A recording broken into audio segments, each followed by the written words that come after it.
This is VOCM Open Line. Call 709-273-5211 or 1-888-590-8626. The views and opinions of this program are not necessarily those of this station. The biggest conversation in Newfoundland and Labrador starts now. Here's VOCM Open Line host Paddy Daly. Well, all right, and good morning to you. Thank you so much for tuning into the program. It's Thursday, May the 29th. This is Open Line. I'm your host, Paddy Daly. Greg Smith is sitting in for Dave Williams for the first hour this morning, so you'll be speaking with Greg when you pick up the phone to give us a call to get in the queue and on the air. If you're in the St. John's metro region, the number to dial is 709-273-5211. Elsewhere, toll-free long distance, 1-888-590-VOCM, which is 26. 26. So Liam Hickey, Team Canada, day off today at the Power World Hockey Championships. They're down in Buffalo, New York. Nice to have a day off, but now here comes the competition. Quarterfinals start tomorrow, and they open up with Czechia. Czechia's looked really good in this tournament. They dropped a 4-3 decision to the United States yesterday, so they've got themselves a pretty fine team too. So go get them, Liam and the boys. Enjoy your day off and back at it tomorrow. So how was your month of May? Did you do anything exciting? Did you have any successes? Well, let me tell you about a 16-year-old kickboxer from Conception Bay South. Her name is Isabel Quinton. She was in Mississauga, Ontario for the 2025 WACO National Kickboxing Championships. She won both her divisions, becoming a double national champion. She was also awarded the best female junior athlete at the tournament. Immediately after the national championship, she boarded a plane for Turkey with 9 other members of Canada's all-star team, which included her 14-year-old sister Leah, who unfortunately had to withdraw because of an injury. Okay. The two sisters are the only athletes east of Ontario who comprise the Canadian All-Star team. At the Worlds, there was 3,242 athletes from 43 countries competing at the Turkish Open. Isabel dominated the prestigious Open by winning gold, taking home the trophy and the title of World Cup champion. Unbelievable. So she gets home from Turkey, then awarded the Junior Female Athlete of the Year for the town of Conception Bay South. That was for her achievements in 2024, not even the most recent achievements. So apparently Isabella Leah trained under Brandon Lehman at the Warrior Elite Martial Arts in Paradise. Double national champion, World Cup champion, 16 years of age. Way to go, Isabel. What a fantastic month. Good for her. All right, it's always interesting or curious about some of the emails I receive overnight. You know, we get emails, of course, on the biggest subjects in the province and in the country and in the world, but we also get some that are maybe a little bit off the radar. This is one. So apparently, inside the House of Assembly, you may be aware of the fact that there's these sealskin covered chairs, right? And now the government is selling them. Couple of things. Number one, we already paid for them, right? Because the government doesn't have any money. So one of the emailers overnight said, what about the concept of a lottery? Anybody who wants one, put your name in to see if you can't be lucky enough to win in the lottery, and you get the chair for nothing. That's a pretty good idea. Then I got a couple of emails about procurement. This is not the biggest government contract in the world, but it does speak to some of the things we've heard from provincial and federal governments about a renewed focus on local or domestic procurement. Same thing I think could be said for these chairs. If we're getting new chairs and we're having them made, will it be a local artisan? Another good question, but I think the lottery idea makes a lot of sense. Government seems a little bit petty to be selling them. How about you give them away, considering the fact that the people already bought the chairs? Okay, let's keep going. This story is important. As we hear from the government provincially and federally talking about the aging demographic and the concept of aging in place. For some, it might be a bit of an eye roller, but this is a big deal. So government says it's one of their prime priorities to try to ensure that more people can stay home longer in life, where they're content and happy and they're familiar with their surroundings, closer to the family and their friends, hopefully. So in the world of home care, and there's a lot to discuss there. One thing that is very important is the rate of pay associated with this critically important work. If you break that down a little further, there's a disparity in wages between people who work for the agencies and people who are self-managed, or they work in private healthcare. They're both paid by the government. But here's the problem. When the government introduced a 5-year plan to increase the wages from $17.05 to $21.05 over the course of 5 years, then that's good news, and hopefully it'll keep more and more home care workers working in that industry. All right. For folks who work in the private care management, they're not getting the forecasted scheduled increase in wages. So while minimum wage goes up, folks who are private home care offers, they're not getting the increase. And here's one of the things coming from a lady named Sarah King, who I've been exchanging emails with. So she worked for an agency before, but she made the move to the private world some 3 years ago. She has 2 clients that she works very closely with. She goes on to say, working for myself ensures that I can build relationships with my clients. I can be there. They know who's showing up for the shift every day. We can be flexible with each other's schedules. Goes on to say that inside the agency world, that sometimes your clientele list changes very, very quickly. So the person who's receiving the care might not know who's coming, and you don't have the opportunity to build that relationship, which obviously is important. So when in this case, it's a CBC story, they wrote then Healthcare Minister John Hogan about the difference in pay. The government goes on to say that there's pretty important issues as to why the pay grade is different. So for those working for the agencies, they have to have first aid certification, medical clearance, tuberculin testing, reference checks, and a certificate of conduct. So I think we can all understand if there's different credentials and training required to work in the agency world, that makes sense. But what happens if you decide to move into a private world, just like Sarah King did, so she could build this relationship with her clients, and she has all of this training because she used to work in the agency. So she should be on the same pay rate as everybody else, don't you think? They're doing the exact same work, getting paid by the exact same entity. So apparently there's a wage review ongoing. But I think in the air of fairness and knowing how important this work is, if you have all the training required to be working in the agency, then you should be getting the same pay if you happen to work on your own, with all of the upside as Sarah King described. So you want to take that on? We can do it. All right. The opposition is asking questions of the government about healthcare delivery in rural parts of the province. There has been a pretty keen focus on virtual care. And Mr. Petton, the shadow critic, is asking whether or not that's good enough. Whether or not we're treating people outside of the urban centres the same with access to primary care. Because we do know that it can be absolutely very helpful, but there's nothing quite like face-to-face with your healthcare practitioner. You wonder exactly what goes on here. So, a couple of things. You have to think that it's more difficult to recruit very highly coveted mobile healthcare professionals to work outside some of the urban settings, or there be access to different amenities and whatever the case may be. There have been very specific incentives offered, let's say, for instance, for doctors to work in remote parts of the province. So I guess we're going to hear more about that. There's a healthcare-related news conference coming up around noon today. VOCM News will be there. But Mr. Petton's asking about that virtual care option. And yes, for some visits that you probably don't even need to leave the comfort of your own home, it can be very convenient and very helpful. But people are wondering whether or not that's the future of healthcare in rural parts of this province and, of course, right across the country. Let's take it on. All right. So we've been talking about the number of unclaimed bodies, and it's sad to say the very least. Now, the website for people to peruse is now operational. I had a look at it. So, while scrolling through and seeing the names of the 26 deceased, it just strikes me, how sad is that they go unclaimed? And there might be some very good reasons, whether it be financially or possibly that they just don't have any family. I saw one family in Harbour Grace. They had discovered that someone they knew from the community who was born, lived all their life in Harbour Grace was on the list.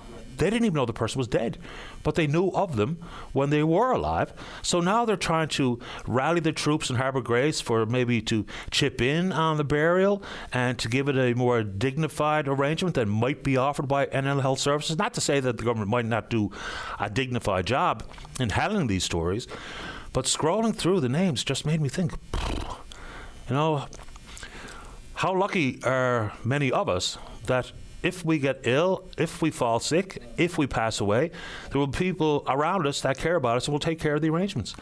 But anyway, it's up and operational. All right, this story comes from the Twitter box. I kind of heard some rumblings about this, but didn't know much about it and still don't really know a whole lot about it, but it's important to get it out there. I don't know if this is a cultural thing or a newcomer thing, or maybe it's just creepy men doing creepy things, but apparently there's a growing concern with food delivery drivers. So I'm not going to pick on one company or another because I don't think it's a one company thing. So people are reporting some pretty scary, possibly creepy interactions at the door when they're accepting the delivery of their food. We need to know exactly what's going on there. We need to know if and when they're reported, if we're compiling the stats and trying to do something about it, whether it be directly with the driver or directly with the company. In addition to that, growing reports of young girls being stalked and creeped out as they just go around the mall. They mentioned one big store in particular, but if it's happening there, they have to believe it's happening elsewhere, in the mall or other shopping centres. Again, when we see the poll that was released, some 4,500 people in the province were surveyed, and the bare bones of it is people are feeling less safe. So if we have these stories like delivery drivers and men stalking women or young girls at the mall, we need to get a grasp on this. Whether it be security awareness inside the mall itself, whether it be reports made to the RNC or the RCMP and what's done about it, and reporting said numbers, because remember, when Minister Haggie was speaking to the most recent survey about people feeling less safe than they did 5 years ago, one of the key comments he made was we really need to do a better job, or I guess the government needs to do a better job, in putting out the crime numbers so that the feeling of being unsafe has to be also squared with what the numbers reflect. So that story, and I'm glad Helen put it on social media yesterday, but let's understand what's going on and let's understand what we have to do about it. I'll put that out there for your thoughts here this morning. All right, similar story, not the same, but similar. So we know the folks up in the Airport Heights area in the city of St. John's, they reported an uptick in people, casing the joint up and down the neighbourhoods, and some petty thefts that were taking place, and people rifling through cars, breaking into homes and those types of things. And people will point a direct finger at the residents of the Comfort Inn. It may not be only residents for the Comfort Inn that are conducting themselves in that fashion, but now we hear the similar reports coming from, and we need to measure whether or not we're on the right track at the Comfort Inn. I know people are working hard at it, but now we're hearing the same story or similar stories coming from the West Coast in Corner Brook. The once really popular Hotel Corner Brook has now turned itself into an emergency shelter as well. So in the downtown area there, remember a couple of weeks ago, there was a story where all the parking meters were being removed. Why? Because they were being vandalized. So Mayor Parsons and others in the downtown of Corner Brook are reporting the same thing as we're hearing in other pockets. And not to pick on Airport Heights, but when we talk about emergency shelters and hotels that have now transitioned into these, what we would hope are transitional homes, they're experiencing the same thing in Corner Brook. More people begging for money, more petty crime being reported. They're trying to get out in front of it before it becomes a larger, bigger, more dangerous problem, possibly into the future. At the Comfort Inn, there are indeed what people refer to as wraparound supports. Well, I should add, the unfortunate reality is there's nowhere for some of these people to go. Now, we know the Newfoundland Labrador Housing Corporation has plans to build a bunch of units. I think it's 50 provincially owned units in Corner Brook to the cost of about $20 million. But apparently the wraparound supports at the Hotel Corner Brook are just not what they need to be. Government reports that there is a social worker on site. They've increased security and floor staff, those types of things. They've got some inside activity that's being monitored. But if Mayor Parsons or anyone in Corner Brook would like to chime in, and again, just because you're homeless or just because you have a mental health concern, just because you may be suffering from an addiction, does not automatically make you a criminal. But it gives a heightened risk, and that's how it's being reported in Corner Brook. So we're happy to take on that conversation with the mayor or anyone else, and we can see what we can figure out. Okay, moving to education for a second, and this is a very specific one regarding the proposed school for Kenmount Terrace. The lack of information, I think, is what gives people the biggest pause for concern. We were told that the ground would be broke in April of this year, and still at this point remains untouched. Nothing has happened over the course of the last 5 years. No visible progress. So the folks in the area are wondering what the future holds. So they talk about Leary's Brook Junior High is going to lose its library and cafeteria. We spoke to this a little bit yesterday. They're dealing with serious furnace issues. There was an unexpected shutdown of the school the 20th of this month. They're talking about welcoming the largest ever kindergarten class in September 2026, with 70 or more students being enrolled in kindergarten. Then they were told that there might be additional closures, whether it be at Leary's Brook or other schools. They were also told that St. Andrews would be part of the plan. Now, apparently, it's not. So, is there an actual plan in place? If the ground was to be broke of April of this year, and we were talking about some very ambitious timelines to have that school built in Kenmount Terrace, remember when it was first announced, we didn't even know how many students it was going to be built for. We didn't even know what grades it was going to be built for. But the folks that have students, whether it be Leary's Brook, St. Andrews, or otherwise, they're wondering what's next. And, when you lose things like cafeterias and libraries to add additional teaching space, which I guess you can't necessarily build on, and then in some of these schools, there's no area, geographically speaking, for even a portable. So I think the government owes the folks a few answers here. What exactly is going on? Are we going to have to legitimately push back the timeline for the school to be built and for the students to be in? Because if the ground's not broke yet, and here we are, end of May, we were told April of this year, it would be attended to. All right. Folks up in Labrador, it is off to a wildfire start of the season. All right. So apparently we're having some luck with the wind and, of course, the efforts of the crews fighting the fires and the 2 water bombers that have been deployed. And this is it's just east of Churchill Falls. Apparently the wind is pushing it away from the community. There was a power loss in Labrador City and Wabush yesterday, lasted for a few hours, been restored, all good. So the fire risk is now extreme in Western Labrador as well. They have had so little snow that is absolutely adding to the very dry conditions. Environment Canada data shows only 257.1 centimetres of snow has fallen in Labrador throughout the 24-25 season. Compare that to about 388 centimetres last year. Approximately 412.2 centimetres fell in Labrador during 2021. So diminishing snowpack obviously leads to these higher risk of burning given the dry conditions. Jordan Brown and others will talk about the fact that fire services are too centralised in the central part of the island, and we can only hope that the wind and the good work of the fire crews is going to help protect Churchill Falls, because as we know, forced to evacuate last year, and then of course you talk about the generating station and what that means. So that's on the radar.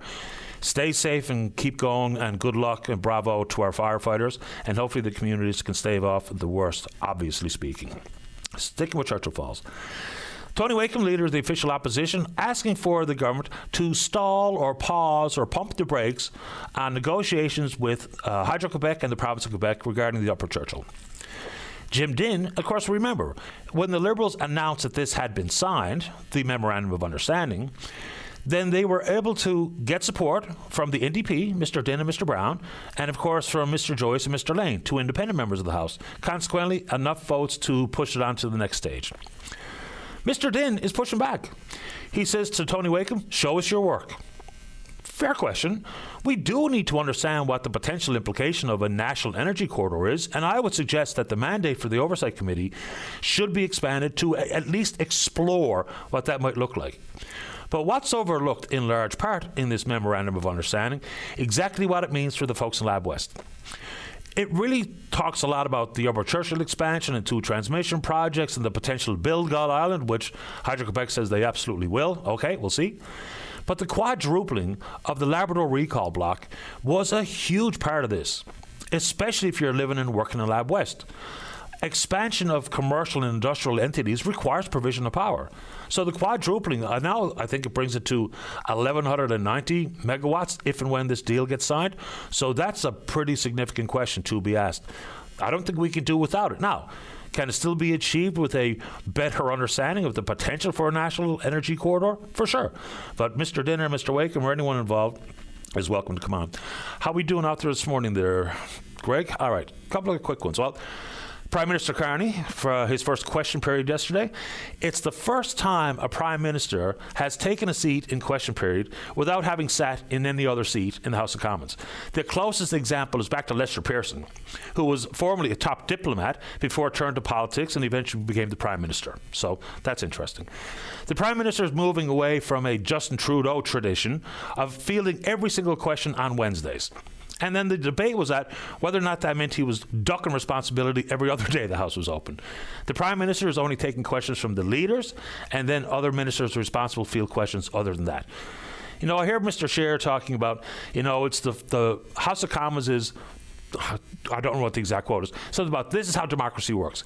If that was only the case, because sometimes the antics and the shenanigans in the House of Commons and houses of assembly across the country are pathetically childish. So let's hope that we see a bit of the people's business done.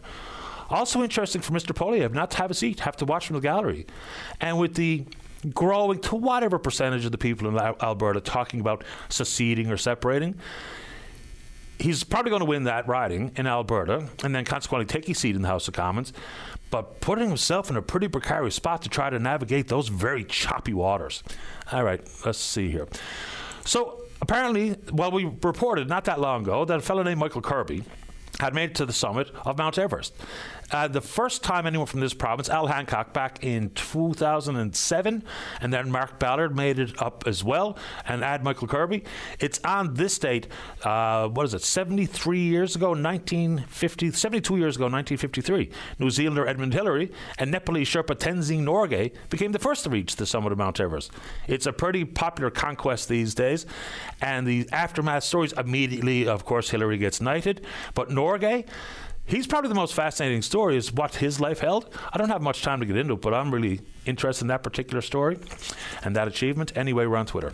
We're VOSM Open Line. Follow us there. Email address is openline@VOSM.com. When we come back, let's talk about whatever's on your mind. So pick up the phone, speak with Greg, get in the queue and on the air. Don't go away. Welcome back. Let's begin this morning on line number 3. Say good morning to a great friend of the show, Rob Strong. Good morning, Rob. You're on the air. Hey, good morning, Patty, and thank you for getting me on so early. I've got a lot to say, but I just I don't have a lot of time.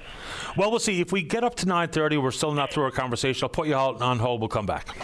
Sure, because there's so much going on in the oil and gas industry. I think it's time that I talked a little bit about it, and I guess the first thing of interest is the recent land sale call. As many of your listeners know, the Canada Newfoundland Offshore Petroleum Board comes out every year with a list of blocks of acreage offshore and invites bids, and we haven't had a lot of bids in the last couple of years. I don't think we've had any in the last 2 years. However, they continue to offer blocks of acreage, and this time they're really concentrating on what they call the Labrador South region, and that's a region probably, the top of it would be up around Nain, and the bottom of it would be down around Cartwright. So it's an area that hasn't been explored in the past, so we'll hopefully see some bids on that. We do know that there's been significant gas discoveries in that area back in the early 80s. There were 4 or 5 trillion cubic feet of natural gas. So I'm very anxious I think it closes on November the 5th, so I'm very anxious to see what kind of uptake we get. I guess one of the bright lights, or at least the optimists would think one of the bright lights, was the fact that the government of Canada's got the new government of Canada, I should say, has got a totally different attitude towards offshore oil and gas, and I'll touch on that a little bit later. But combined with the bid for acreage offshore Labrador, there is also some 19 blocks of acreage in the Jeanne d'Arc Basin, and some of these blocks of acreages are around what we call SDA, significant discovery licenses, which means that at some stage someone drilled some wells on it and got the designation as a significant discovery. Unfortunately, the public, how much or what justifies a significant discovery license is not public knowledge. So between 19 blocks of acreage in the eastern Newfoundland region, including the Jeanne d'Arc and up towards the Flemish Pass, and then northwest up towards the Orphan Basin, there's some 19 blocks there, and in the southern Labrador Basin there are 17 blocks. So fingers are crossed on that, Patty. We desperately need some new discoveries, and obviously which would lead to new developments. First thing that jumped off the page for me when I saw the land sales, especially the acreages or the packages up off of Labrador, is that we do know that all the players here, if they can make a buck at it, they would be doing it and producing the gas. But when the Qataris have their toe in the waters off our province, I think that is a little bit of a renewed focus possibly on gas into the future, because that's their bag.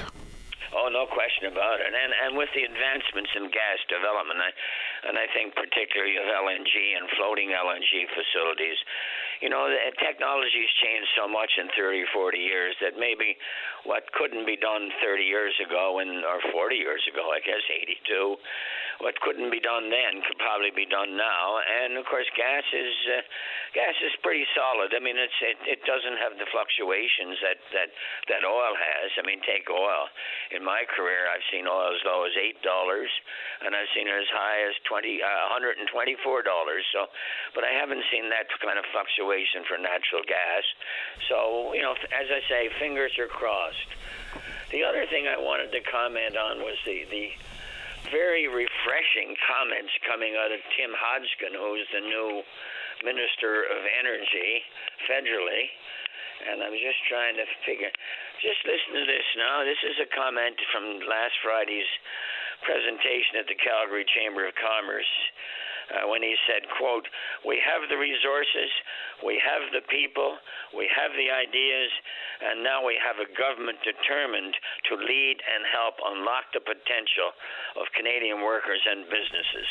Just let me go on one more quote. "We're better at energy, forestry, and mining than most in the world. We do it cleaner, safer, and with stronger labor standards and indigenous rights. So let's be proud of that. Let's use the revenues to strengthen our economy, fund public services, and build the next generation of Canadian prosperity." So that's and one more. It is time for bold action, clear decisions, and a renewed spirit for building. No more asking why build. The real question is, how do we get it done? So what a refreshing change from the previous government, from the Jonathan Wilkinson, who was the Minister of Natural Resources, and Stephen Guilbeault was the Minister of Environment. Unfortunately, all this good, positive news is being spread in Western Canada, where they're trying to get an additional pipeline capacity. They're trying to develop additional LNG facilities in BC. They're trying to do carbon capture. But hopefully that attitude will prevail, will move east. I suggested to the Energy NL folks that it's too bad that Hodgkin is not a speaker at next year's conference, or this year's conference, next week's conference, because I'd like to hear that same attitude prevail or be displayed for East Coast Canada. Rob, just like I gave you the warning earlier, let me put you on hold for a quick commercial break. Come back, because there's a few things I want to pick up on there. Sure. Okay, let's do exactly that. Let's take that break. So we'll come back with Rob, and Perry's also in the queue to talk about healthcare, and then we're speaking with you. Don't go away. Welcome back. Let's rejoin Rob Strong on 3. Rob, you're back on the air. Thank you, Patty. Nice to take a break, give my voice a rest. There you go. So let's stick with Tim Hodgkin for a second. I mean, this is clearly and obviously an olive branch to Alberta. I mean, he's a Manitoba boy. He's a Western Canadian. He has worked in the so-called cleaner energy sector, but he's also served a term on the board of one of the largest oil producers in the oil patch. So he's been around that particular block. Stick with gas for a second, because, all of a sudden, pipelines were the biggest conversation in the country. So we know that Northern Gateway got scuttled and Energy East never happened. Keystone XL, which is not a problem in this country, was actually the Americans scuttled that one at the end of the day. Right. But LNG is fascinating to me. Like Kitimat up and running. Woodfibre just accepted their first delivery of 7 units to an eventual 19. LNG Canada is Kitimat. LNG Canada Phase 2 approved. There's another 6 major LNG projects that have been approved in this country, and some of them as many as 3 years ago, but yet to actually materialize. So I wonder whether even just a change in tune or attitude at the federal government level is going to see any appreciable move on gas. I think that's the big question. It is, and of course the famous expression, he's talking the talk while he walked the walk. I mean, as you say, there's even northern BC up around Prince Rupert. There's another development just surfacing the last couple of days.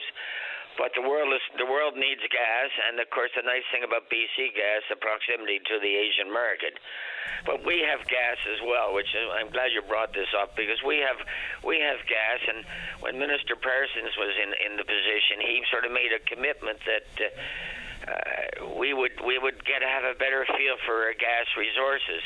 For the last 6 months, the province of Newfoundland has been doing an evaluation of the gas. And remember, our gas offshore East Coast, is not standalone gas. It's associated gas, but it's, as you know, to put it in simple terms, which is my world, that when the oil comes up from the ground into the production platform, the gas gets separated out and gets pumped back down in the reservoir. So if we produce 1.6 billion barrels of oil from Hibernia, and it has a reasonably healthy gas-oil ratio, then we got a whack of gas stuck down in that reservoir, and why not get it out? I mean, we use it for reservoir pressure to stimulate reservoir pressure so the oil flows, but we can put water down there and achieve the same thing. So I'm sort of disappointed that we have not seen more activity on gas, and in particular LNG, whether you do it in situ out there with a floating LNG facility, or whether you bring it ashore as Newfoundland LNG Company is proposing. But we got to start doing something with it. It's a resource that's just sitting out there, and of course, as we take out the gas, maybe we can use that, depending on the porosity and permeability, i.e., the ability of the rock to absorb things. Maybe we could use that for carbon capture. So it seems to me to be a win-win-win. Yeah, we're looking at carbon capture here. The government has put forward $3 million. Yeah. Exxon and partners have put forward another $3 million. They were initially talking about pumping captured carbon back into depleted oil wells, but now also talking about the same thing they're doing off the coast of BC, just injecting it into the basalt rock formations, and then consequently 25 years from now it comes basalt rock. So it makes sense, and it's a real favourite go-to of the oil industry. They think that gives them a bit more social license to continue doing what they're doing. So we'll see. I think the big challenge there, Patty, is how do you capture it? You know, you can capture it some way or other at the end of a smokestack, but how do you capture it in the environment? Reading an article yesterday out of the Houston Chronicle talked about somebody's developed a system now to basically take air in and strip out the gas, the carbon dioxides, and so on, and then capture that and then pump it into things. So again, I keep talking about the changes in technology, and for an old fart like me who's been at it for 40 years, I have seen many changes. But I think the development and utilization of carbon is moving so quickly. Sooner or later, we're going to have something. Yeah, I mean, Pathways Alliance, that's the big carbon capture project in the oil sands. I mean, Mr. Hodgson has talked about... $16 billion project. Yeah, and the current largest carbon capture facility in Alberta actually shuttered its doors. It couldn't achieve the percentage it was hoping to, and there's a financial issue there. Last one before we do have to get going is, you know, the Conservatives in particular will point the finger of blame at the creation of the Impact Assessment Act and the Impact Assessment Agency of Canada. Yep. And in the speech from the throne, the government said they would reduce timeline for approvals from 5 years to 2. So I don't know why we focus in on the agency as opposed to timelines, because you're still going to have an entity responsible. So you can just name it something else. It doesn't change anything. The trick for the industry is timelines and certainty. So it can remain the Impact Assessment Agency, but if the commitment is to reduce approval for natural resource projects from 5 to 2, that's the trick for the industry. They don't care what the agency's called. Exactly. But just before I go, Patty, I want to talk very briefly about the Energy NL conference next week. A stellar list of speakers, including the Premier and the Minister and President of Exxon and Wood Mackenzie. But when I went through the program, I didn't see Suncor. I mean, for 30 years, at this conference, we've always had a speaker from all the operators. In this case, we've got Cenovus, which I'm sure we'll talk about West White Rose.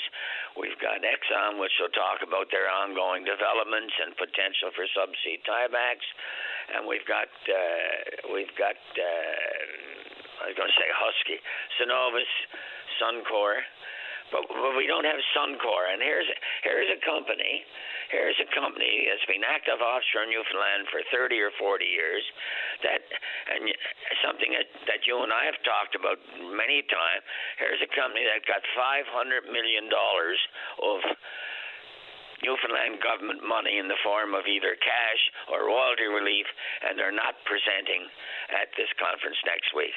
Now, I don't know if there's a legitimate reason. I can't see in my mind, and I'm not close to the conference committee, or I'm not close to Suncor, but on my mind, that's a slap in the face to Newfoundland, that we should be.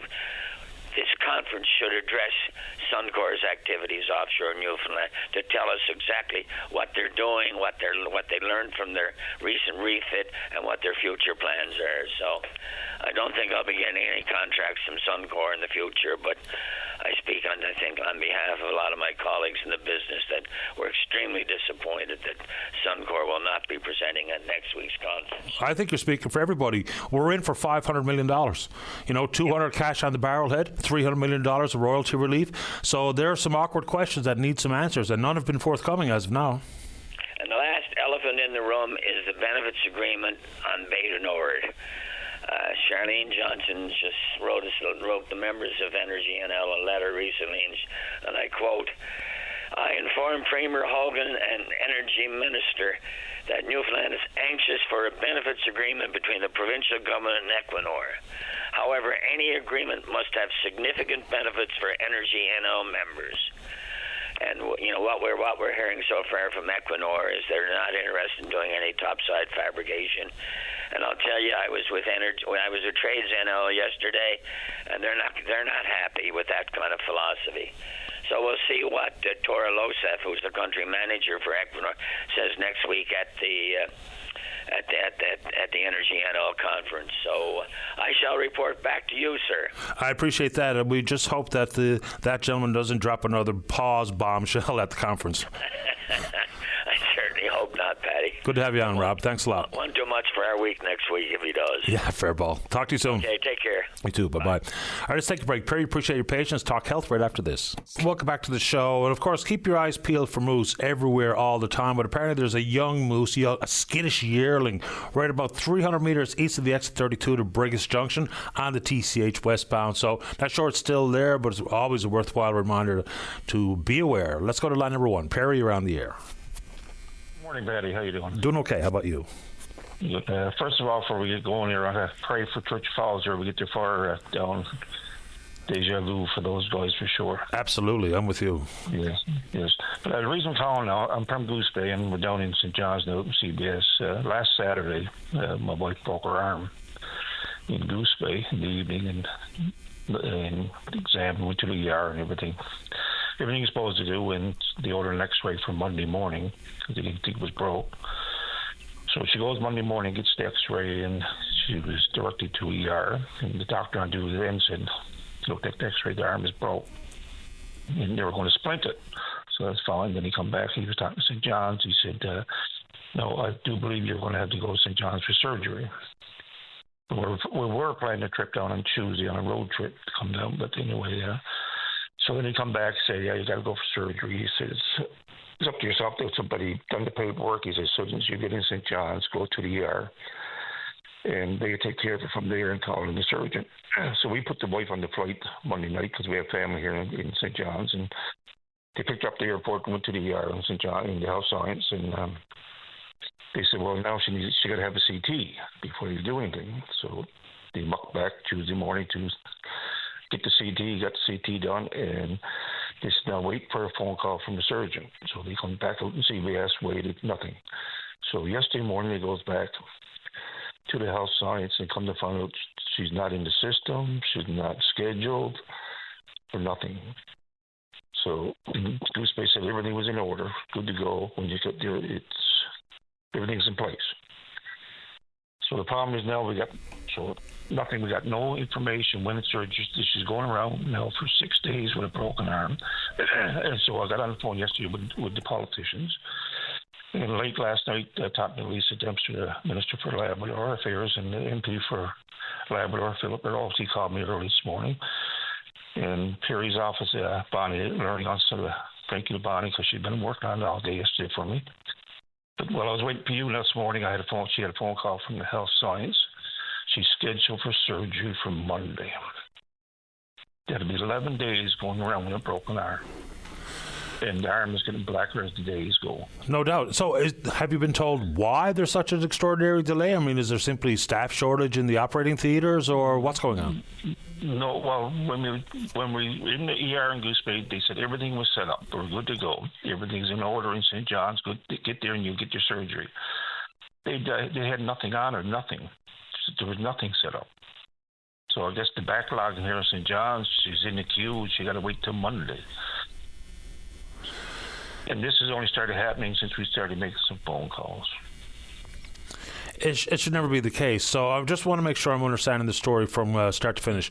So yes. there was obviously a breakdown of communication. If you were told in Goose that things are ready to go in town, and then when you speak with the folks in town, they don't even have the information. Is that what you said? Yes. No, man.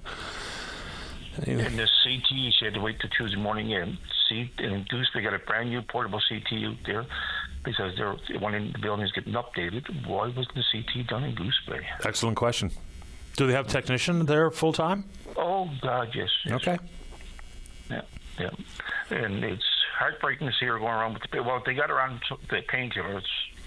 I think she got enough till Monday, but she's whacking them in there, and you know how addiction goes with painkillers. And she hates to take pills, and we have to force her to take them sometimes with the pain. She can't even go to bed. She's sitting in a bed, a chair sleeping. Now she got to do this for another 4 more nights. It's awful. I'm really sorry to hear it. Yeah. You know, are there risks of things getting worse as a result of waiting so long? Like I've had broken bones in the past, but they've always been attended to virtually right away. So I don't even know what the medical risks are here. Have you been told? No, I haven't. We haven't told nothing like that. But her arm is getting darker every day. Boy, it's black now. And we're at wit's end. And so I said I called Open Line and see if there's anything. Yes, we got a schedule now. We got a call. While I was waiting for you, like I said, she got a time now for Monday morning. But that's 4 days away. It's a long time to live with pain, especially when, I'm not familiar with. We do know that there's, delays getting CT scans or MRIs, and surgeries get postponed, and there's all kinds of delays and backlog in the system. But I'm not really familiar with people waiting 11 days to get a surgery for a broken bone. I didn't think that was the case, to be honest. So I hear a lot of stories about wait times and delays and postponements, but not 11 days for a broken arm. I think that's the first. Yes, and like I said, Brett would say, and there's more damage probably done, we don't know, but we wanted to bring it up to the public. How many more people's in? So we're lucky because we have family down in St. John's CBS area. She can stay and we can stay. It's not costing extra. But imagine that people don't have help like this, and they be down here waiting all this time just to get on the list for the surgery when you're told everything was set in place and good to go. Yeah. It's an obvious legitimate concern. I wouldn't know what to do other than say that I'm sorry that it's happening to you, and especially happening to your wife. And to watch anyone you love in pain all day long every day is exhausting and saddening. Yeah, and like the politicians, they all know me. They all got my number. I'm at wit's end, and I'm just calling whoever would listen. And still, that's a long ways away for a broken limb, like you say. It really, truly is. Perry, I wish you and your wife well. I wish this wasn't the case, and hopefully there's no further damage done by this extraordinarily long wait. Yes, and thanks for listening. Anytime. Take good care. And then before you go, I got one more thing there. Since I started this calling back and forth, I've been getting phone calls, but I know the system is backlogged.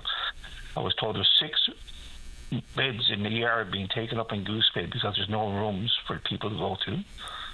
And there's people waiting in an ambulance. Same as St. John's, there's people waiting in an ambulance to get emerged. There's people now in Goose Bay in an ambulance waiting to get emerged, going on up there as well. So we were going on with the system? Yeah, no, it's overwhelmed. We were told very recently that there's some 327 people in hospital beds that don't belong in the hospital. They belong in an alternative care setting. So we always talk about, getting it right in the long-term care facilities, for instance. If we had all the staff required, then we'd have fewer people in hospital beds that don't need to be there. Yes. Unfortunately, like I said, we wanted to call to get this up there, and thank you for listening, but we need something done. Like this is 4 days away. I understand, and I appreciate your time. I wish you well. Yeah. Yeah, thank you. You're welcome, Perry. Bye-bye. You have a good day. Same to you. Bye-bye. So just a couple of quick references. We do know what's going on in Labrador regarding the fire, and hopefully the wind continues to blow the fire away from Churchill Falls. And, of course, bravo to the courageous hard work being done by the folks fighting the fire. There's one person in particular that is fairly consistent, once every couple of weeks or so, sends me a note asking if we have any more information about the fire that destroyed the Driftwood Inn on October the 19th of last year. It's a really good question. We don't. You have to imagine that the investigation has got to be, if not concluded, very close to it. And on the front regarding the wildfires, you've heard me repeatedly, and I've almost get sick of saying it, but we need to know what the government does in an effort to try to prevent the fires from being bigger than they need to be. But there's also a message I think is important about personal responsibility. We know, like if someone's intending to light a fire on purpose, unless you get them before they strike the match, what can you do about it? But even when we talk about sparks that might be created because of early dry conditions, whether it be your ATV exhaust pipe and or people having a fire for a little mug up or throwing a cigarette butt onto the ground, which is extremely dry in most parts of the province. Not that bad here in this region yet, but in many parts of the province, because the fire warnings are out there and the burn restrictions have been announced. So please abide by them. You know what might feel like a very innocuous and innocent little mug-up fire could be a problem if you don't deal with it appropriately. Same thing with the cigarettes. You have to imagine that so many wildfires that we see burning and homes devastated, communities evacuated, how many of those do you think were caused by someone just being completely oblivious and just tossing their dirt onto the ground? And because that could be all it takes for the next thing you know, a raging wildfire that could be absolutely devastating to one community or one region or another. So that message has been brought forward to me a few times. There was one from a listener who saw people outside one of the long-term care facilities, in this case down in Pleasantville. People just, taking their last drag, flicking it on the ground. For starters, there's somewhere to dispose of them in those types of settings, even though you're not even supposed to be able to smoke or vape on government property. But of course, people are doing it. When they announced that, the obvious question being asked by me and everyone else is, it's fine to say it, but who's going to enforce it? Like on school property, are all of a sudden the teachers enforcing this rule or the vice principal? If it comes to the health sciences or St. Clair's or wherever, who's actually enforcing any of these things?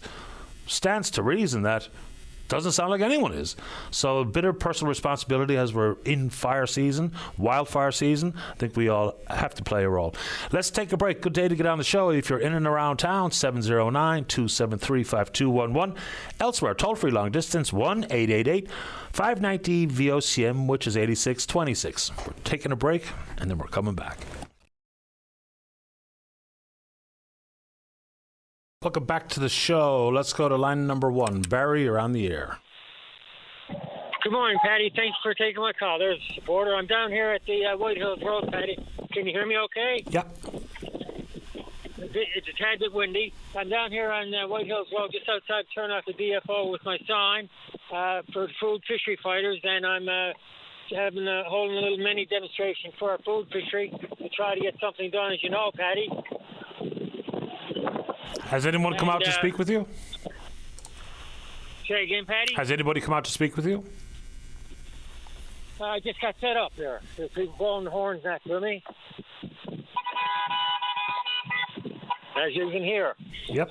Lots of support, Patty, but I just sent off an email yesterday to Prime Minister Mark Carney out of desperation, Patty, because I've emailed CFO Minister Joanne Thompson, and to no avail. And when she got re-elected, there was high hopes that there was going to be something happening with our food fishery. And as a matter of fact, with the elbows up there, Patty, she's becoming more like the Minister of Deflection. And I'm not criticizing her as a person, but just her as the job she has.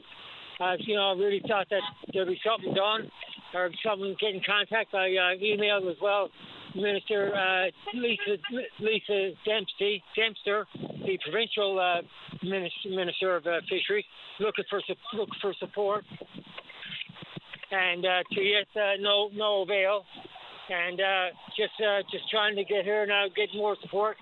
and everything else, and see how things try to go.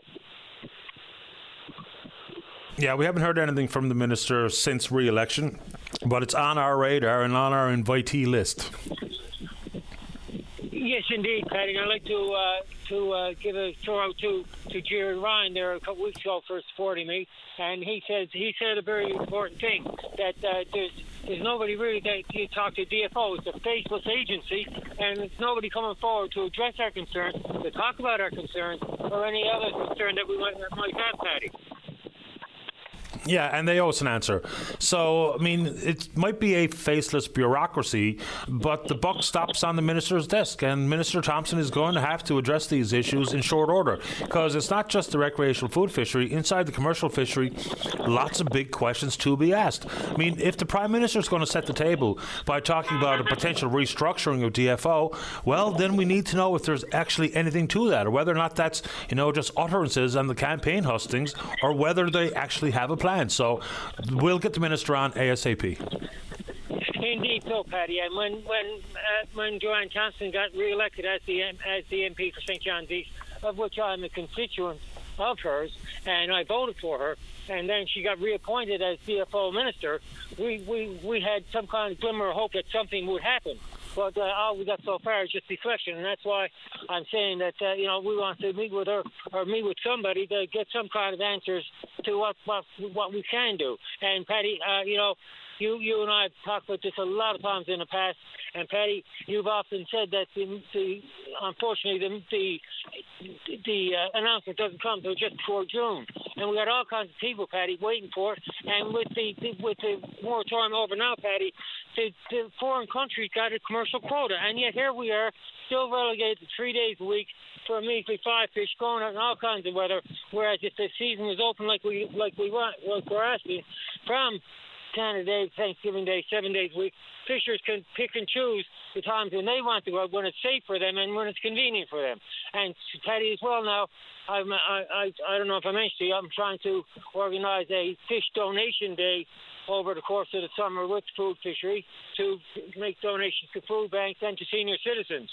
And that's not such a big deal or ask either. And, it's about time that we, the people of Newfoundland and Labrador, were treated fairly and like other provinces in Canada. And after all, we are in the same country. Just because we have two different coasts, sometimes it feels we're in two different countries. Understood, and I appreciate your time. Anything else you'd like to say here this morning? Just if anybody wants to stop by or drop by, just toot the horn and support, show your appreciation, support, and everything else that we can do to figure it out. Keep it up, Barry. Appreciate the call. As always, Paddy, it's been a pleasure. My pleasure, sir. Take good care. All right, bye-bye. Here we go. So he's been fighting the good fight, man. No stopping Barry on this particular front. Dog with a bone, and that's not an insult. That's a compliment. All right, let's see here. Let's go.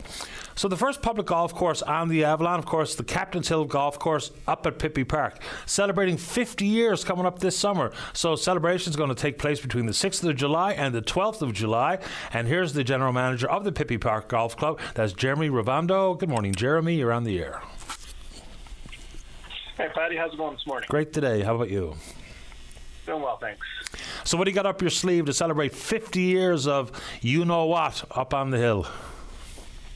Yeah, we're trying to plan a bunch of events that week of July 6th to the 12th there. We've been fortunate to have so many people around still that started golfing on the hill in the 70s. And we want to honor all the work they did to really get the word out that, golf was going to be accessible to everyone in the community in St. John's. And so we've got an alumni tournament planned, and we're trying to find as many people that really started golfing in the 70s to invite to play an alumni tournament on July 8th.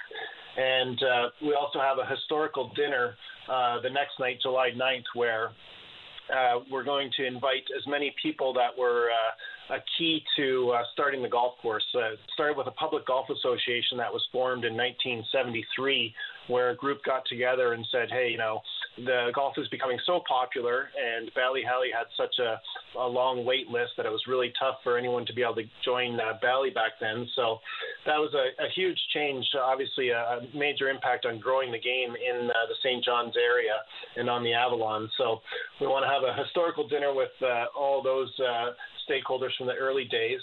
We're going to start the events off with a family day tournament, kind of a parent-child tournament, just to ensure that we get some families coming out here and enjoying the 9-hole course on July 12th. So that's going to be an open registration that we'll get going in probably the next couple of weeks. And then we're also going to finish the week off with a introduction to golf session. And so a few of us, myself and Paul Kelly, another professional or two, hopefully, we're going to just offer some complimentary sessions to introduce families to the game of golf. We know that golf sometimes is not really understood, and people are a little hesitant to maybe just go to a golf course and learn more about it. So we feel by having a very inclusive, open introduction to golf session, we're going to be able to spend some time with people who've never been part of the game, and just to allow them to have the opportunity to come up here and to get some basic understanding of how easy it is to access the game of golf. And that'll be a great session as well. What do you think is misunderstood about golf? What do you mean by that? I think it's got a bit of a reputation of being a rich man's sport. It's got a reputation of maybe being exclusive. I just think there's when you talk to people, having been a golf pro most of my life, people that have never been exposed to the game just think there's barriers to get into it, and we want to just allow people to come up and understand that it's completely inclusive, and to just help them understand that, hey, you don't need a set of clubs. You can rent clubs. Maybe you start off by going to a range and hitting balls. How do you get a tee time? It's having them understand that it's simple to simply make a phone call or book a tee time online. And the fact that the 9-hole is a shorter course, and we have so many beginners and juniors and seniors and everyone alike, that we just think it's easiest to just say, hey, come up here and we'll explain how simple it is to get into golf. Yeah, and fair enough. So, quick question about how busy you are on the hill, because, of course, Captain's Hill is the 9-hole, or Admiral's Green is the 18-hole course up on Pippi Park. So, the region is down a course. So, of course, the old Ballyhaley is no more. Ballyhaley is now operating on the old Clough Valley. So, that means one fewer option for golfers. Has that led to a big boost in traffic on your courses? It really has, yeah. It's certainly tricky to measure, but for us ourselves, we set a rounds record. We kind of blew the old record of rounds played. We had 45,000 rounds played last year on the 2 golf courses. And Captain's Hill, since the board, before I started back in 2023, the board introduced $20 green fees on Captain's Hill. And we've just seen a huge pickup on that. And we continue to be $20. And we see so many more young people, a lot of 20-somethings that are getting into the game. And this is really post-pandemic, during the pandemic, that was the biggest area of growth kind of nationally, was 20-somethings that really got hooked on golf. And so it's been very busy, and we just expect to get even busier.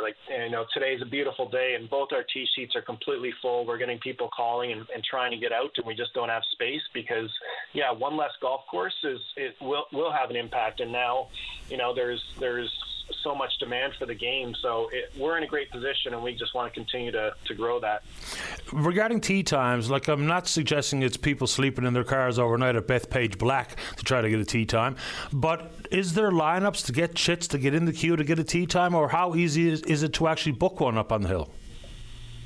It is fairly easy if you're doing it in advance, and you certainly alluded to even the old days here. They used to line up for Captain's Hill in the 70s, and they used to come out at night and get a ticket number and then go to someone else's house and drop the ticket number off in the morning so that person could come up to the golf course and secure a tee time. But we offer tee time 7 days in advance online and 3 days by phone. So as long as you're ahead of it and you're booking 7 days in advance, there's no trouble at all. It's really once you get into that 3 days by phone, we just traditionally got way too many phone calls in our pro shop, and now that we're busy, our pro shop, we're consistently checking in customers, so it's really hard for the staff to be answering phone calls. So we're putting that incentive to people just to go to the Pippi Park website and book a tee time online 7 days in advance. And if you're doing that, it's no trouble at all. It's really when you're last minute, then we see on a nice day the golf courses are going to be full, and that's a change for a lot of people to get used to that.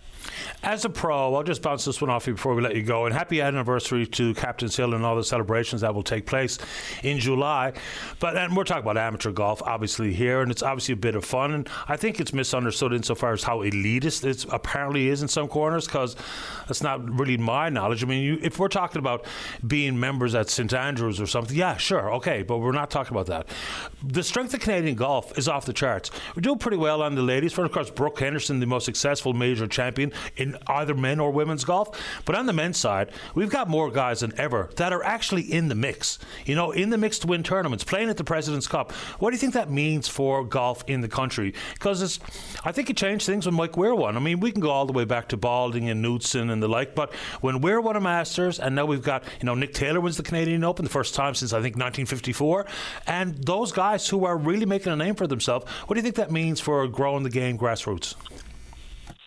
It has a huge impact, absolutely. The Mike Weir effect is very real, and now we're seeing most of the guys on tour. The youngest guy on tour right now on the PJ Tour is Adam Svensson, and he's 31. But the group of Nick Taylor and Adam Hadwin and Corey Connors and Mackenzie Hughes, these guys are all idolized Mike Weir and thought, wow, a Canadian won the Masters, and that just had a huge impact. And now we see a lot of guys, you say there's a lot of younger guys that are on the Corn Ferry Tour that are ready to take the next step. There's 4 or 5 guys that are in a great position to get their tour cards, if not this year, soon. But, the Weir effect is huge, and Brooke Henderson will also have a huge effect on girls in the game. And what it does, it just gives, golfers in Canada the confidence to realize that, yes, you can become, a great player, and so much of it is mental. But once you see someone break through a barrier like that, winning a major, and Brooke winning majors as well, it just lets the youth know that, hey, this is something that I can really latch onto, and it's not just hockey in this country, and certainly golf. It's something that, yes, you can pursue it at the highest levels, but it's a game that continues to give the rest of your life. So it's fantastic to see so many Canadian players and to see, so many Canadians on the leaderboard on a week-to-week basis. And, we just expect the game to continue to be strong, and that's, part of what we're doing. We're putting a range in here next year on the property, and so that we can offer junior golf lessons and have full junior golf academies and high-performance academies. That's all part of what we're planning with the range, and so that's a lot of exciting things going on that we're trying to share with the community, and just bringing light to the 50th anniversary. Certainly that's something that's big on our radar. And before I go, I just want to point out that we certainly want people to reach out to us. We've got a Facebook page set up, so if you go to Facebook and go to Pippi Park Golf, we have an event page for the 50th anniversary, and we really want everyone that's was part of Captain's Hill back in the 70s and early 80s. We would love for them to go to that Facebook page and just share some memories, share the stories. What we're saying is, hey, we want to reach out to the community and say, did you start golfing on the hill in the 70s?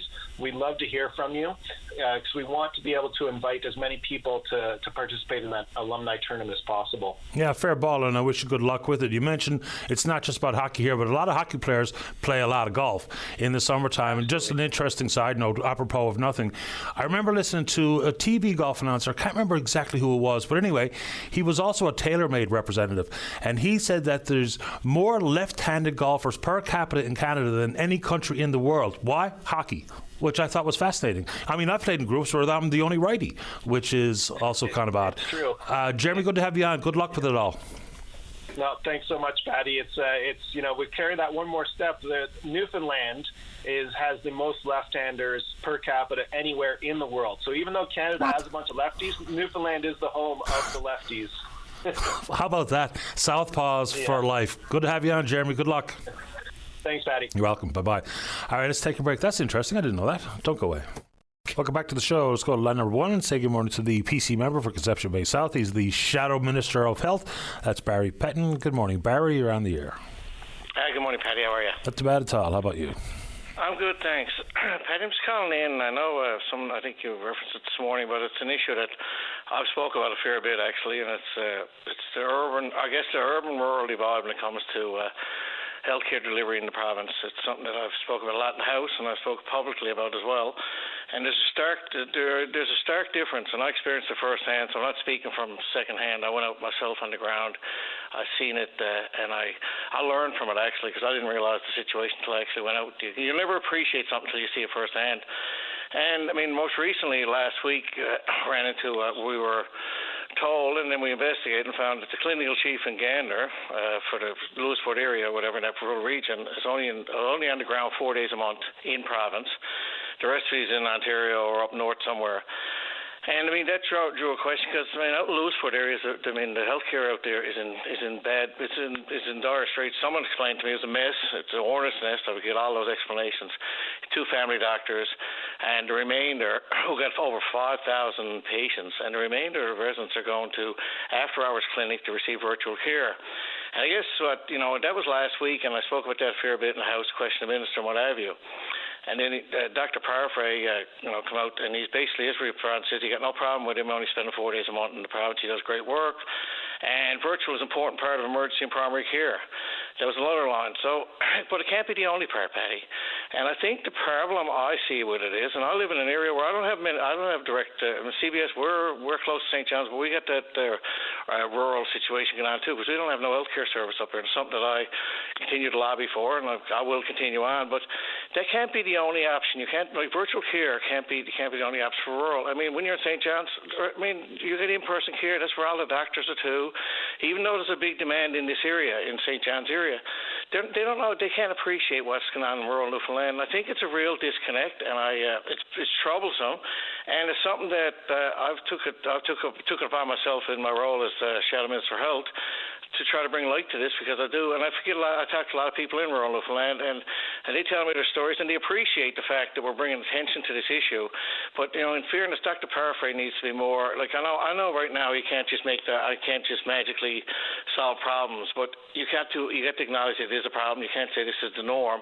And when you got 2 doctors on the ground in Lewisport that are overwhelmed, they're waiting on the certifications, and this clinical chief apparently that goes up the law, and no one can figure out what's going on there. They're waiting on their renewal of the practice or whatever comes with that. I'm not familiar with that piece, but that's held up too. They're living in somewhat uncertainty, and the remainder of the patients are going to this after-hours clinic that's jarred and receiving virtual care from doctors in Ontario, what have you. And I mean, I'm at a loss to how this can be considered acceptable this day and age, and how we're not like this is not a good look. Now it's all right, I suppose, till you find something better, but you can't just rest your laurels and say this is the part of the future, because rural Newfoundland, that's not fair to people in rural Newfoundland. I take great exception to it.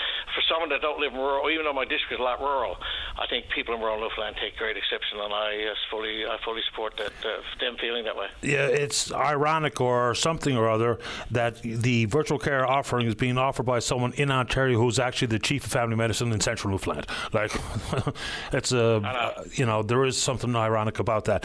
A couple of things though, like there has been incentives specifically to work in rural and remote parts of the province, and they've had some success, but not a lot. So I'm going to ask you in a second about what your proposed solution is here, because if I speak to a doctor, a surgeon wants to be cutting. An OB-GYN wants to be delivering babies. People want to be closer to amenities. It's becoming harder and harder. And I look across the country on this issue all the time, because people are trying to convince me it's just a problem here. But if you look at Alberta, same thing. That's why they've created a rural hub for training of medical professionals. Same thing in Nova Scotia, where they've created a hub in Cape Breton to train rural professionals and have return of service agreements that helps them work in rural Nova Scotia and in rural Alberta. So it is an issue nationwide. What's the proposed solution? Because incentives have only had minimal success. Yeah, no, and Patty, that's something that's been talked about, and then will continue to be talked about. But, I know one thing I've thought about, and I've talked to different ministers of health about, is these rotating locums, because people don't want to live in rural Newfoundland for some reason. They want to be closer to the big centres and what have you, and that's always been an issue for a long time.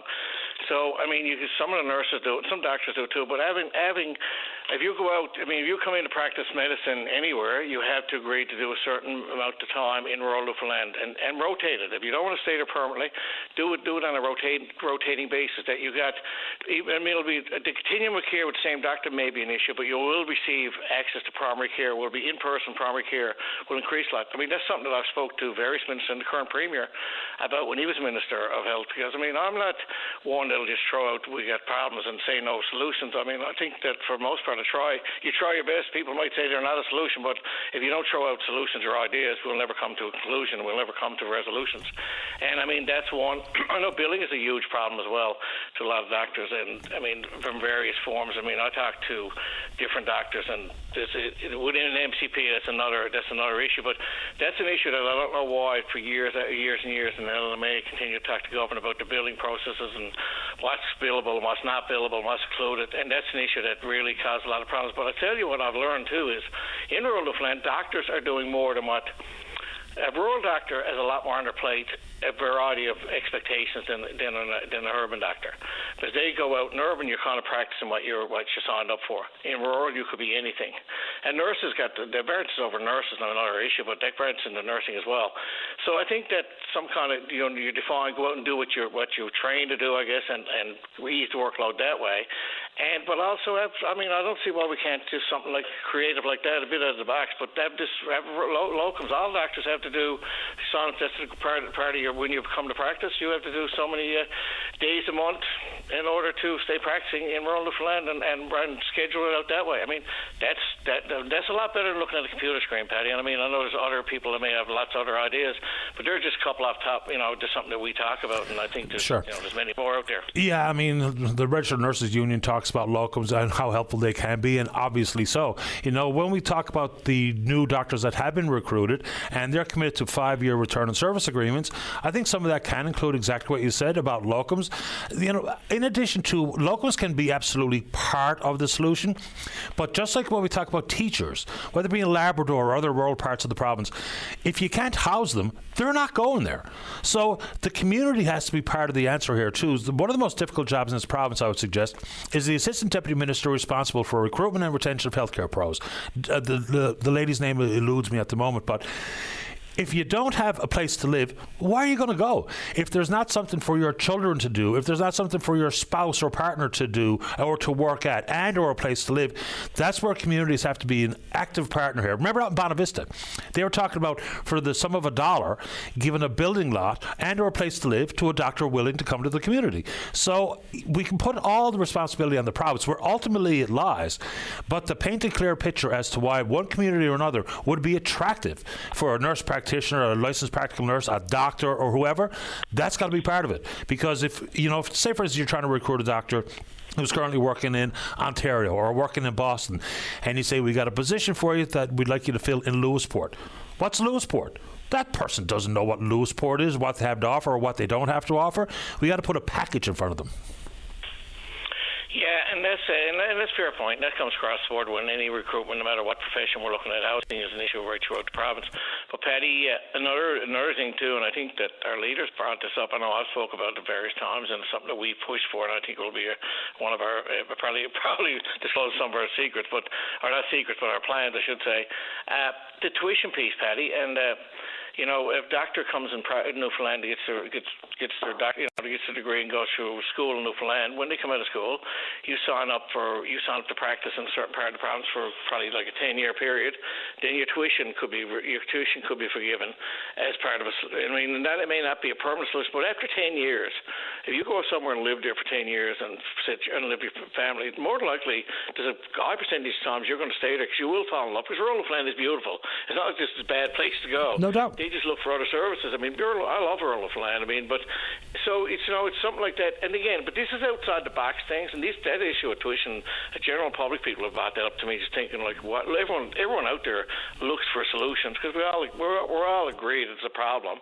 Yeah. But that's one. That's another one that I think that's been talked about, but we continue for some reason to accept like second standard. Like, I guess when Dr. Perfy made that reference, I said, we're not just going to stop here and say, you know, you had a clinical chief who was operating as part of a virtual care clinic in Ontario that gets all this work. Like you say, that issue there is just, I don't know how that's acceptable. And then but virtual care can't be acceptable either, because people right across this province deserve to have in-person care where possible. Listen, I got a virtual appointment next month myself with my family doctor. It's not that it's not part of the process, but it can't be the only part. We need to really in-person care. There's no substitute for in-person care. Virtual is all right for to get you out of a jam, so to speak, but in-person care is where it's at. Appreciate the time, Barry. Thanks, Patty. You're welcome. Bye-bye. Bye-bye. All right, let's take a break. When we come back, Carlson's in the queue to respond to Perry. Perry called his wife broke her arm and will have to wait 11 days before the required surgery. Then Randall's in the queue talk about drivers on the highway. Don't go away.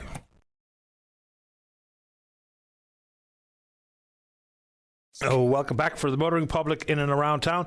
Mundy Pond Road, intersection with Columbus Drive. There's been an accident or a collision.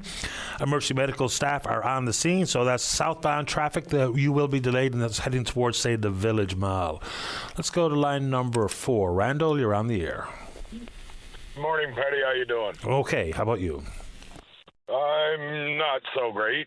I want to get a message out to a tractor trailer towing what looks like a load of lumber on the Burin Peninsula Highway. He's probably in Marystown now. That the RCMP are out right now looking for him, and the cars that were lined up on the red light on the opposite side of Red Harbour Bridge behind him, these people witnessed what he did, so they need to contact the RCMP as well. I was stopped on the red light on the Marystown side. The Red Harbour Bridge is closed on one side. And there's no way, like there's a narrow lane. When the red light comes on one end, the other side stays red for quite a while to let the bridge clear.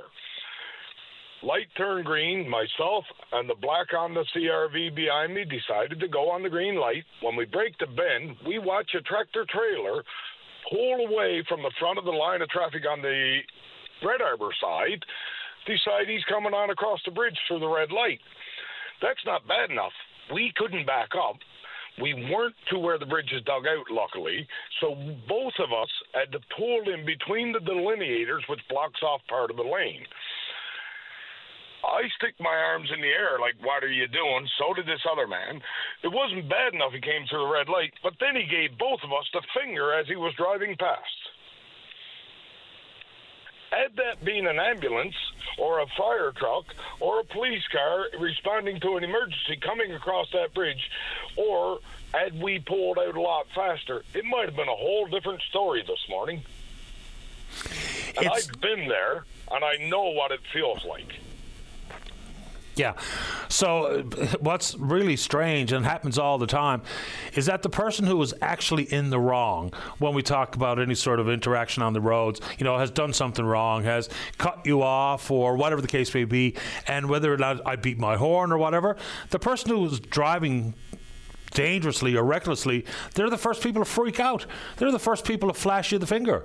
I guess it's a bit of self-defense and a bit of, or maybe they're just morons and they can't resist, but the person who's in the wrong, more often than not, reacts the harshest. There's a lot of good, safe tractor-trailer drivers out there. Oh, sure there is. You've got the odd one like this fellow that probably shouldn't be driving, because that bridge right now, Red Harbour River Bridge, is very narrow on one side because one side is closed off for construction. And the bridge is not safe as it is. And it's not a short bridge. It's not a 50-foot long bridge. These lights are spaced apart quite a ways, both on hills. And this fellow, we watched him pull away from the red light with the rest of the car stopped. And I'm sure they were wondering. Actually, I was out talking to the other man and lady about this, and some of the vehicles on the opposite side even waved to me as I was going along because they knew we were upset. And this other gentleman and lady, they're on their way to St. John's for an appointment. I'm on the way to Clarenville for one. If we had been halfway across that bridge and not realized it, because you're going on a green light, it could have been different. And two little SUVs don't stand much of a chance against a tractor-trailer towing a load of lumber. No, well, of course not. Regardless of what they're towing, other vehicles don't stand much of a chance. Yeah, I mean, I think you make a good point that there are a ton of absolutely responsible, qualified, competent tractor-trailer drivers. The unfortunate reality is it only takes one to not be to cause something devastating potentially on the highways or byways. Randall, I appreciate the time. Thanks for doing it. Thanks, Paddy. Have a good day. You too, sir. Bye-bye. I have no idea where I am for breaks, Dave. Do I get Jennifer here? You want me to take a break and come back? Yeah, let's take a break. Don't go away. Welcome back to the show. Let's go to line number 2. Carlson, you're on the air. Yes, Patty, good morning. Good morning. I'm calling from Garney's, and I'm calling in response to Perry, who called and his wife can't get health care in a timely fashion and that. And I've used a group. It's a connection between patients and medical staff, especially someone waiting for appointments and that, and of course probably the patient's health is deteriorating and so on. The number that I used is 777-6500, and I found their service excellent. I think they're at the Health Science Center, their office is, and Perry might want to try that to help him get some timely health service for his wife and that. So that I spoke to a woman, Samantha, there, and like I say, I can't say anything bad. She was very, very helpful to me. And Perry might want to try that. And I've also referred other people to, given other people that number. Just very quickly, hold on a second, Carlson. Exactly, that number's for exactly who? It's for it's a connection between the patients and the health service, like people trying to get appointments. Okay. And so on. And like I say, they go to bat for you and so on. And I found it very, very helpful and so on in getting health attention for my wife's medical problems. Well, if it was helpful to you, it might be helpful to Perry. While you were giving me the number, I was frantically looking for my pen, which was on the floor. Can you give it to me one more time? 777. Yeah. 6500. Got it. 6500. Carlson, I appreciate making time for the show. Thank you very much. You're most welcome, and I'm hoping that it will help Perry too, and other people who is trying to get medical appointments. For sure. Thank you, sir. Enjoy the rest of your day. You too. Thank you. Bye. All right, bye-bye. Here we go. People wanting to help. Let's go to line number 5. Julie, you're on the air. Hi, how are you? Great. You? Good, thanks. Good. Patty, I had an experience shortly ago with the 649. Okay. And I had a ticket, and unfortunately, I washed it with my laundry. Been there. Which I'm sure, yes, not the first time for that's happened. And I didn't know what to do with it because the numbers were still legible, but the barcode was gone. So I wasn't sure if I had a ticket that was valid or not. To make the long story short, I referenced 649 on the I don't know if it was Facebook or Google, and I got an address for an office and a telephone number to call. And anyway, it turned out that wasn't an office for the 649. It wasn't a satellite office of the head office. It was just a retailer. Oh, okay. And so, what became of the ticket? I gave them my ticket. I thought they were part of the lottery corporation, so I left my ticket there. Anyway. Do you happen to know whether or not? My point is I was trying to reference the numbers on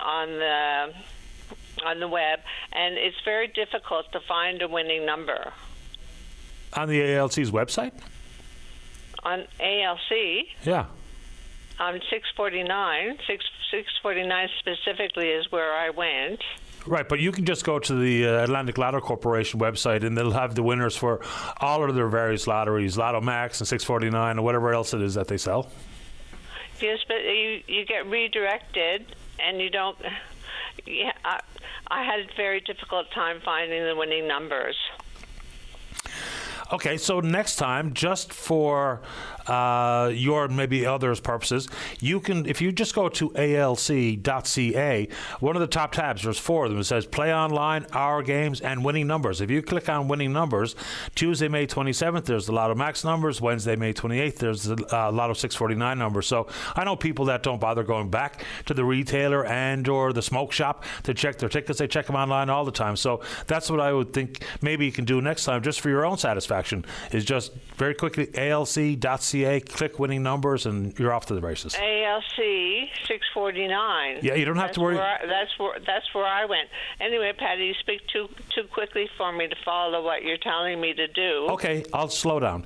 So the website for the corporation itself is simply alc.ca. And if you bring that up on your computer screen, then it'll go right to that website. And at the very top of the banners, the top banners, they will simply have 4 options for you to click.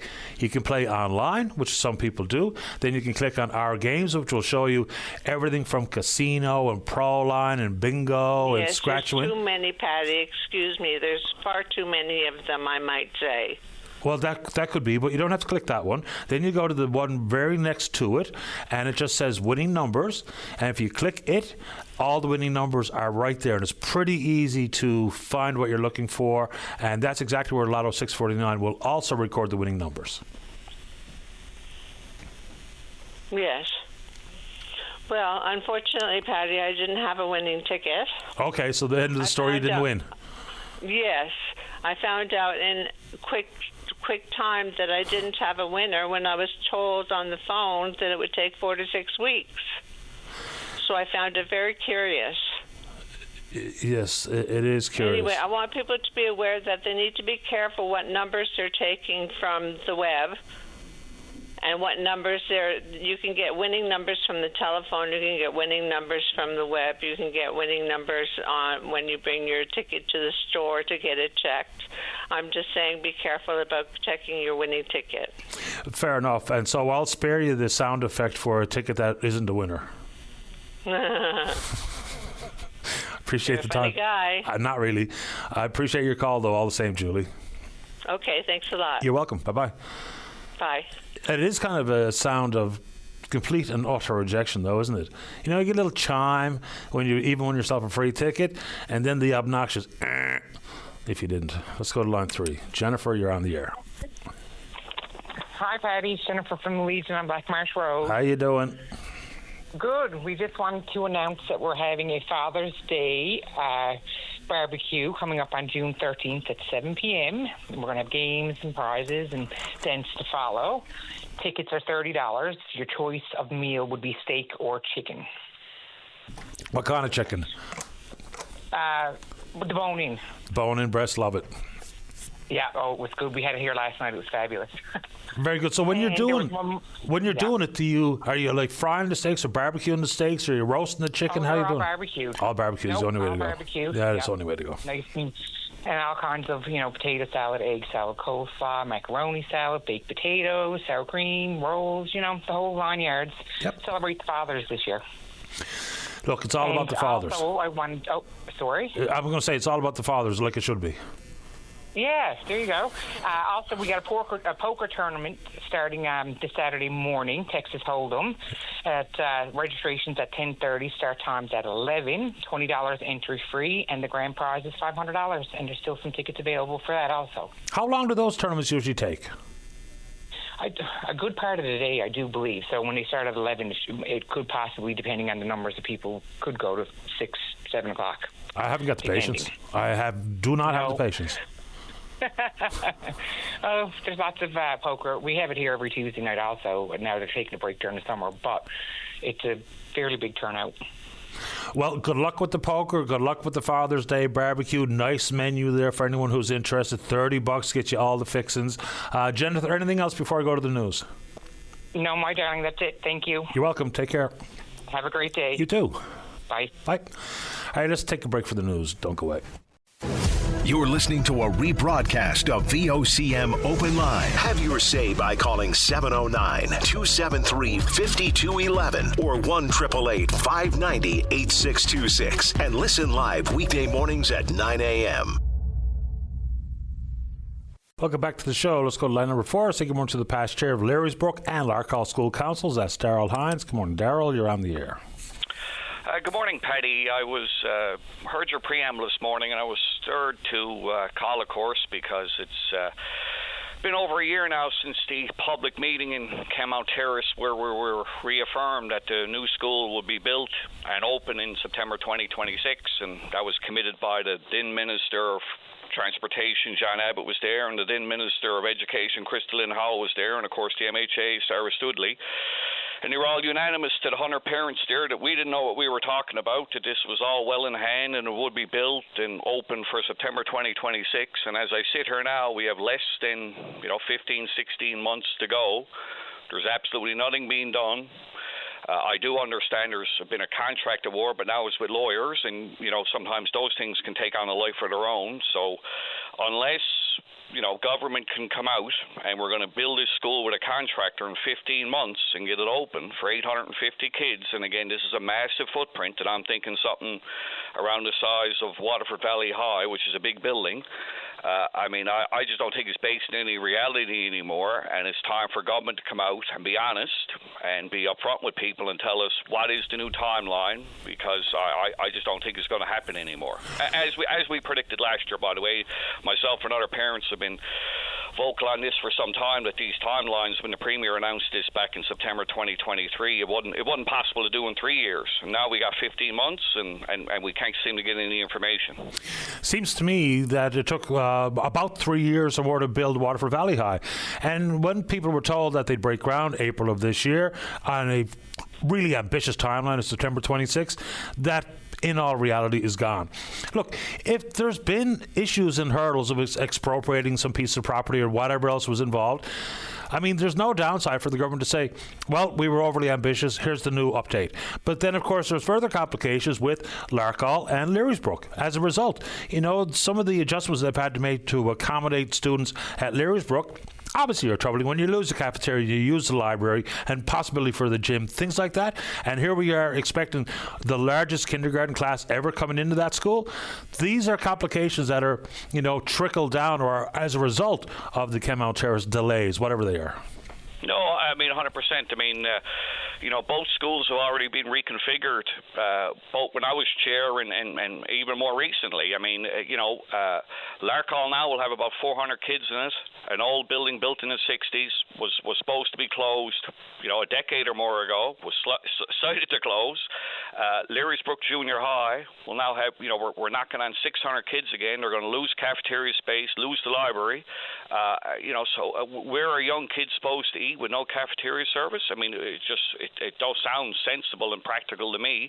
But again, all this was predicted last year and the year before. In the public meeting, people expressed strong concerns that these were, buildings without, central HVAC, for instance, for air circulation. You're just putting more and more kids in old, stale buildings. And any more practically now, if I do the quick math, Larkhall has about 400 kids. Larrysbrook Junior High is knocking on 6 again. And government now is apparently, there's been communication, changed their minds again that they're going to close both buildings when the new schools open. Well, that's 1,000 kids, and we're building a new building for 850. And as I've been saying for a couple of years at least, Kenmount Terrace is not a retirement community. There's no one up there building seniors' homes. I mean, they're building 2 apartments, they're building family homes, and we're growing by leaps and bounds, which is wonderful, and the community embraces all that with, new Canadians and people moving in from rural Newfoundland, whatever. But it's, the school is going to have another major issue for September, and we can't seem to get any formal update from the Minister of Education about what the plan is to mitigate some of these short-term issues. But again, there's going to be no cafeteria space for small children to try to eat their dinner, and there'll be no cafeteria service, so no, school lunch and all that. None of that is going to be available, which many people avail of because economic circumstances and the cost of living and everything else. I mean, it's an issue a lot of people look for in schools. And Larkhall is an old building. I mean, it was recently closed because of a furnace backfire, and I talked to parents myself who had children come home with headaches and weren't feeling well, nauseous, and all this stuff. But again, so we need some short-term mitigation plans, and what exactly is the plan for September? And we went through all this last year as well, and I was there with the 100 parents at the public meeting. But it's time for someone to come clean and give parents a real update, whether they blame it on it's COVID delays, it's construction delays because of the Trump tariffs. We're going to hear all that now when the new timeline is updated for the school. But it's time to come clean and let people know, because again, I didn't think they could build it in 2 or 3 years. I certainly don't think they could build it in 15 months and stick up a building for 850 children. And again, I'll go back to, based on what I'm learning now, if they're going to close both schools now got 1,000 kids in them, and they're building for 850. Well, I'm not a mathematician, but that don't seem to make sense to me. But perhaps there's a larger plan of reconfiguration, or maybe they're going to repurpose one of the other schools and put some portable classrooms on it in the short term over the summer. Maybe there's some other grand plan that someone has, but it'd be nice for someone to let the parents know in the school community, I must say. Yeah, fair enough. And plus, at one point, St. Andrews was part of the plan. Now, apparently it is not. Why not? Don't know. But again, whether it be Sarah Studley, who's the member, and or the minister responsible, let's just get some information out there. I mean, I'm almost sick of saying it, but, even if it's not the answer you want or the answer you like, it's better than nothing. So let's get this going here. It's important because, as you rightfully point out, Kenmount Terrace, which I look at every single day as I sit in the studio here, it's a young family neighbourhood. And so if we're building for 850, but we currently have about 1,000 headed to that school, let's get some update. Let's get some reaction from the government. We're happy to try and do it. No, I appreciate that, boy, because, look, I mean, you just hit nail on the heads. I mean, all of our schools are busting. I mean, my 2 kids now are at PwC, 900 kids. It's at the outer extremities of what's comfortable and sensible and everything else, but there's no sign of growth slowing down. And if you look at what Larkhall has taken in as a kinderstart enrollment for the fall, I mean, it's exponential growth. And again, we talked about all this last year. Parents talked about all this at school council the year before and the year before that. And I'm tired of government telling us, boy, we know what we're doing. We're experts in all this, and nothing to worry about. And we've triple checked, and we're 100% sure and all that. But I've been hearing that now for 2 or 3 years, and the situation in our schools keeps getting worse. And again, when I travel for volleyball and other things, I go to Brookside Intermediate, beautiful building, Juniper Ridge, beautiful building, Admiral's Coast. Why can't we get something like that built in some kind of time frame in our community is beyond me. But like I say, I hope you can get some update and some answers more than platitudes and excuses. We'll see what we can do, Darryl. Appreciate the time. Appreciate it. Take care. Bye-bye. Thank you. And, we haven't mentioned tariffs because I think people are kind of sick of hearing about it. We don't even know what the actual current status is of tariffs, reciprocal or otherwise. I know that a court in the United States has deemed many of the tariffs imposed by the president as to be illegal. So where to from there? Who knows? Let's take a break. When we come back, there's a caller on the queue who wants to talk about what Jim Dinn had to say about the Memorandum of Understanding. And that was a reaction to Tony Wakeham, who's the official leader of the opposition, saying it's time for government to pump the brakes. Understand what a national energy corridor might look like. Jim Dinn says, show your work. Mentions specifically the quadrupling of the Labrador recall block from the Upper Churchill. Chris is there to talk about that. Alex has an update on housing, and Matt wants to talk about what is all too common in this province is illegal dumping. Don't go away. Welcome back to the show. Let's go to line 1. Chris, you're on the air. Hey, Patty, how are you today? Doing okay. How about you? Oh, good. I just wanted to talk a bit about the MOU and Jim's kind of idea that he doesn't see any reason to pause it.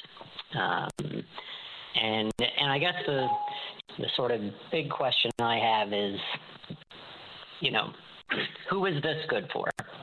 And so, Jim and Jordan and the province and yourself and kind of everyone is right when they say this is a very good deal for LabWest.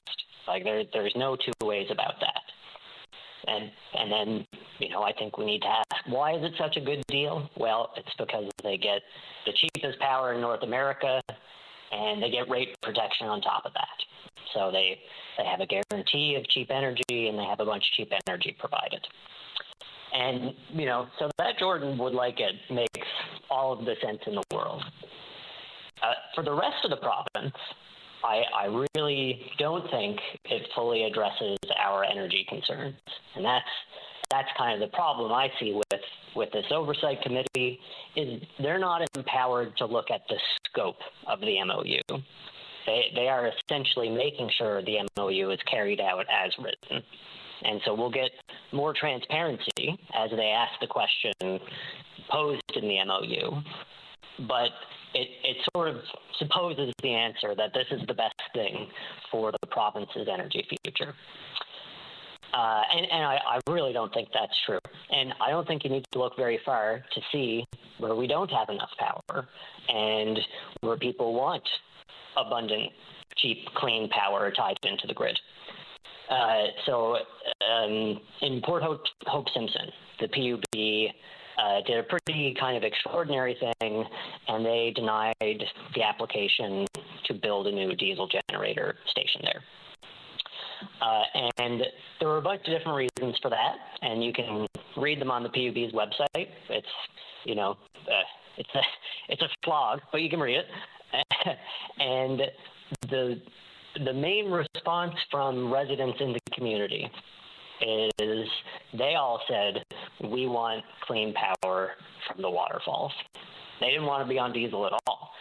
There were other interveners.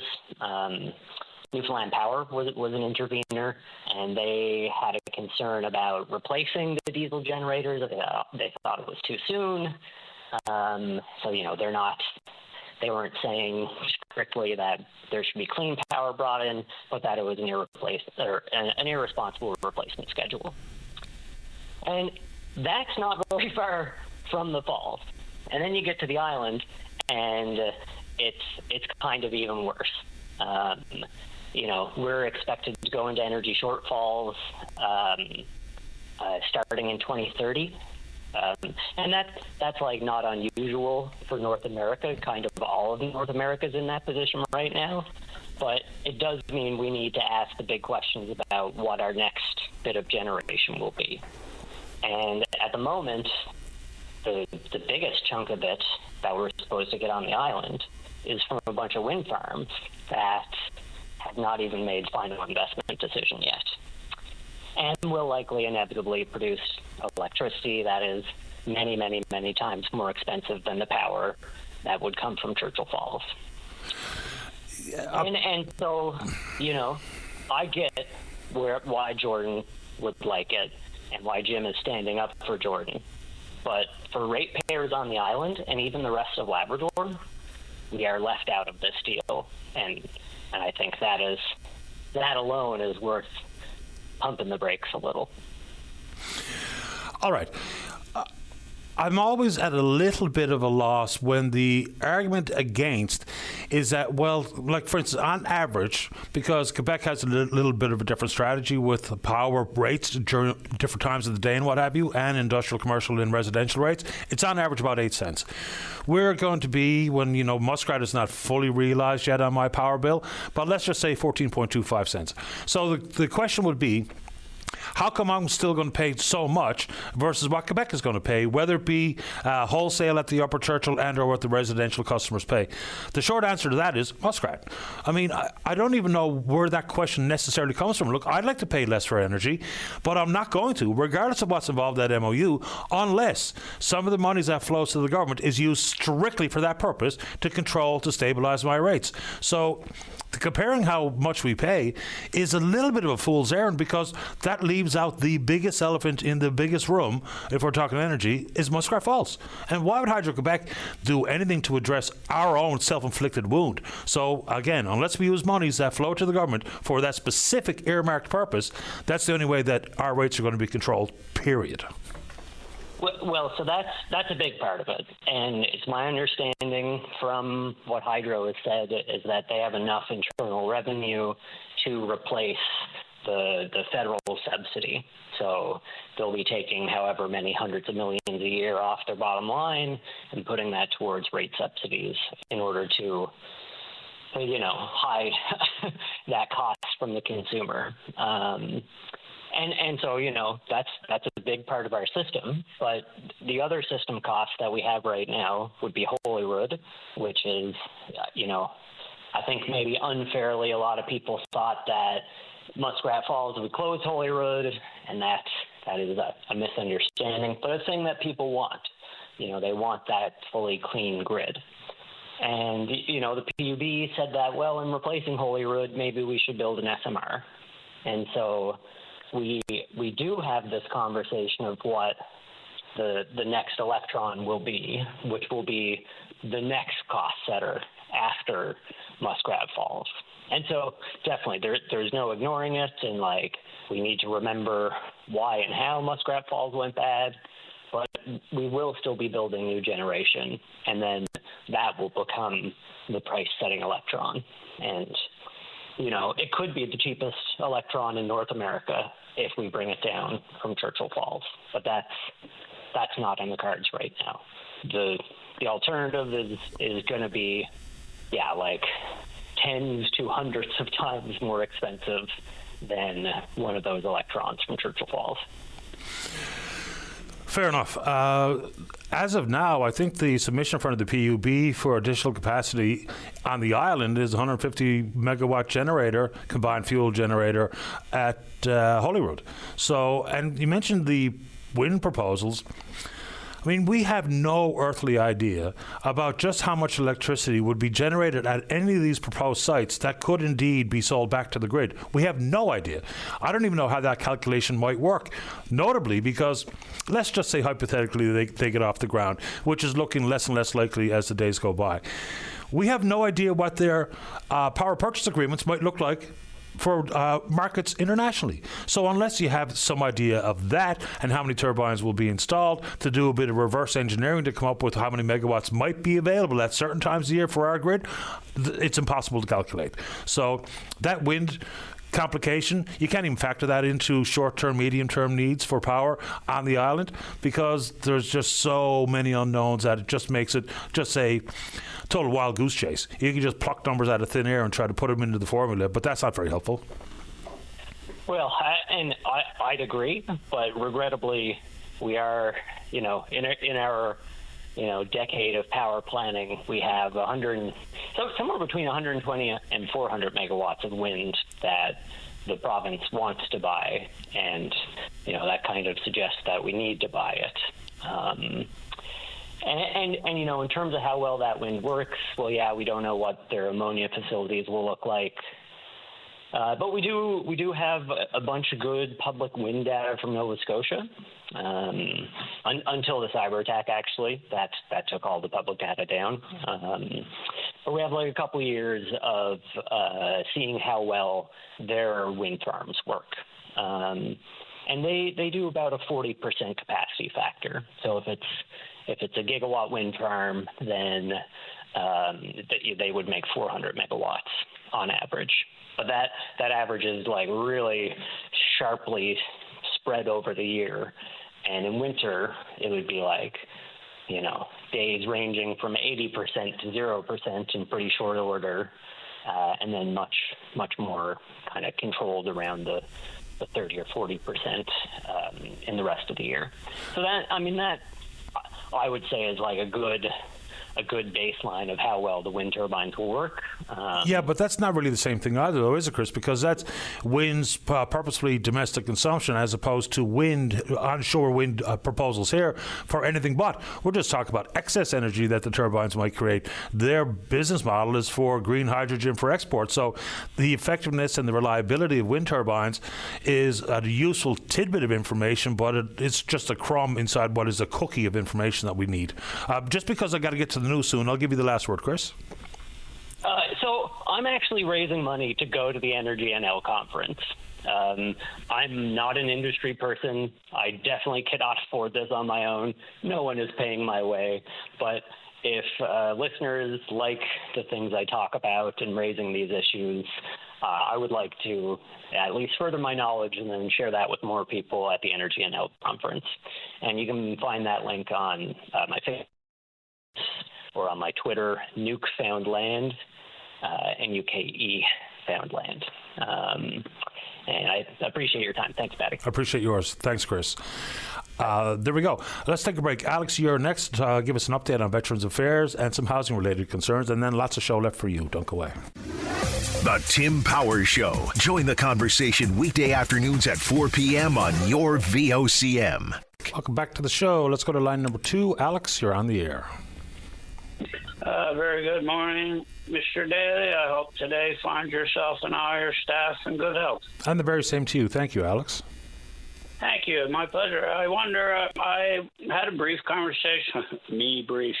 I'll try to get to that, try and be a little brief today. I had a conversation pertaining to Veterans Affairs Canada recently, and I'm very pleased to report that the last person who spoke to me was misinformed, because I did get a letter from Veterans Affairs yesterday, and very pleased to get it. And I think that there are many others who are in a very different situation, waiting for judgments and approval and so on from VAC, but that's not me.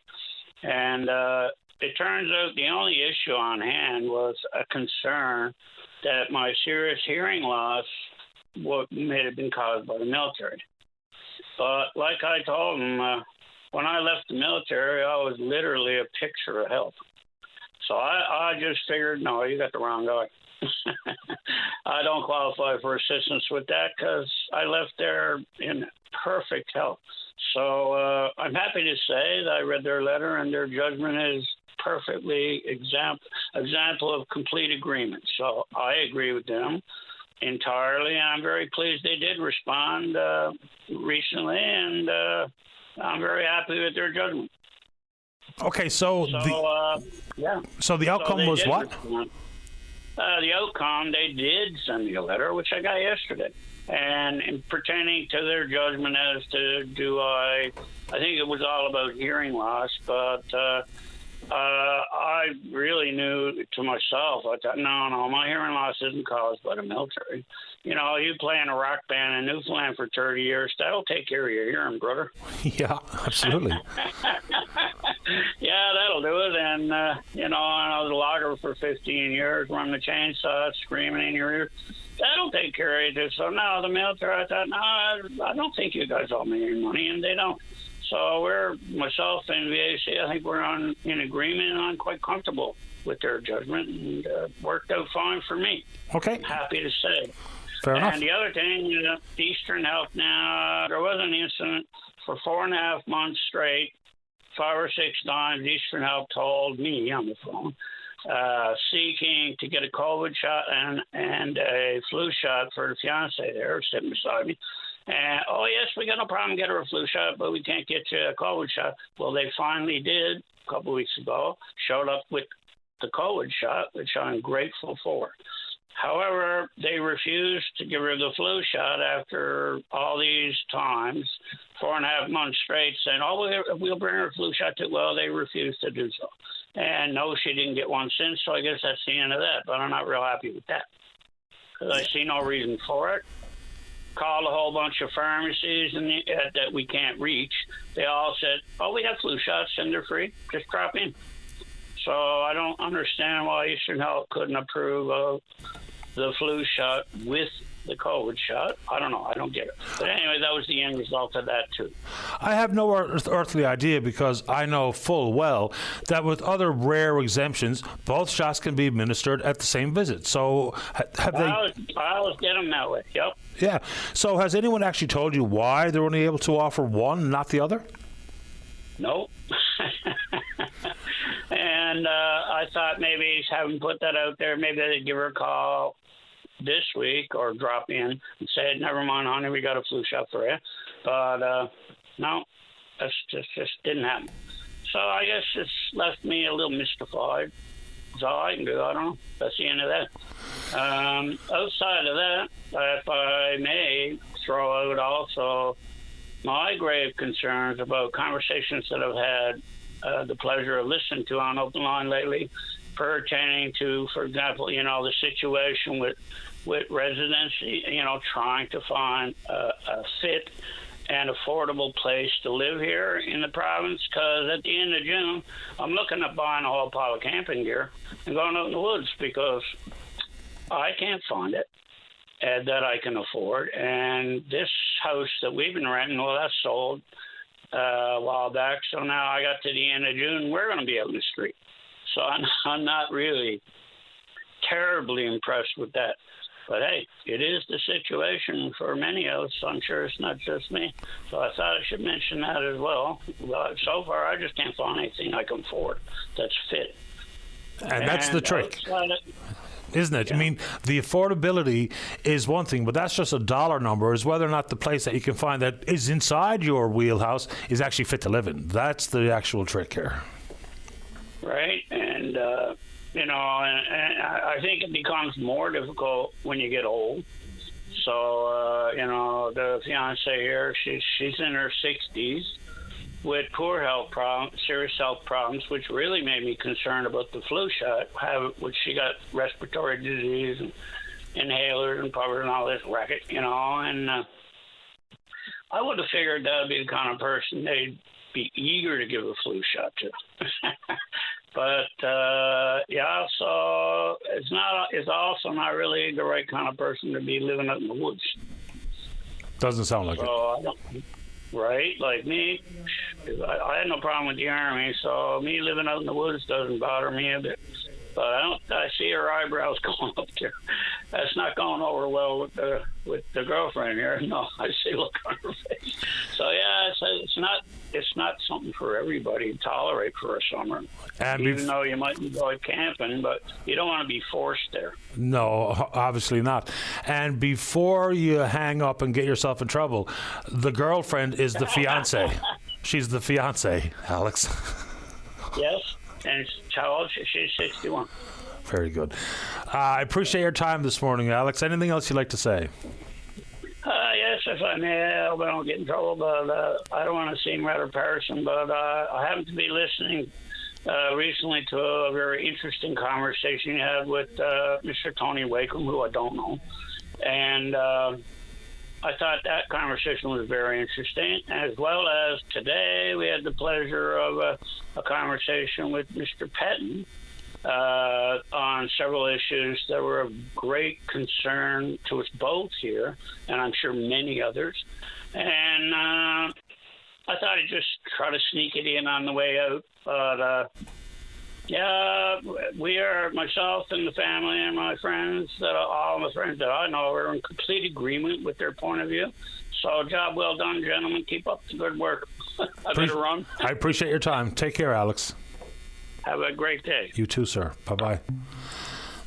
Nice man. Let's take a break. We'll go back to the chair. Leary's Brook is in the queue. That's Renee Haley. And then we'll talk a little bit about Janeway Family Fun Day. Don't go away. Welcome back to the show. Let's go to line number 3. Say good morning to the chair of Leary's Brook School. That's Renee Haley. Good morning, Renee. You're on the air. Hi. Good morning, Patty. Thanks for taking my call. Happy to do it. So I guess this issue has been persisting for a while. I won't belabor everything, the history of it all, but, delay with the new Kementira school build and whatnot, and issues with overcrowding in the schools. So during our school council meeting this week, the council was informed of plans to actually close the cafeteria, close the library at Leary's Brook Junior High to create additional teaching spaces. So we're looking at exceeding a population of 600 kids within the 2025-26 school year.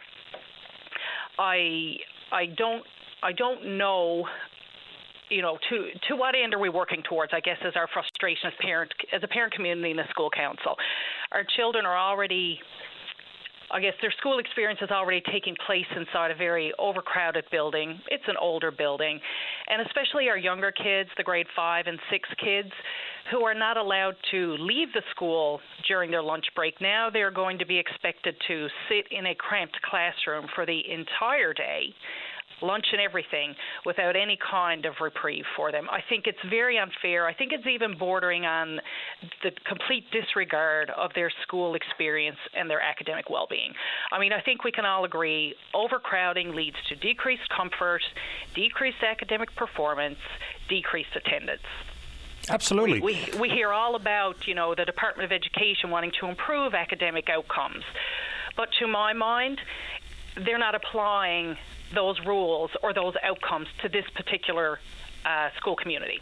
It's become a whatever is good enough is the benchmark. And as parents, we're beyond frustrated, but more than frustrated, we're concerned about what these 2 to 3 years, which is what we're realistically looking at before we get any kind of relief for Learysbrook, is going to mean in terms of long-term outcomes for our kids. We've been talking about the reasons as to why academic outcomes have been trending downward since 2003. Add these exact comments to that pile.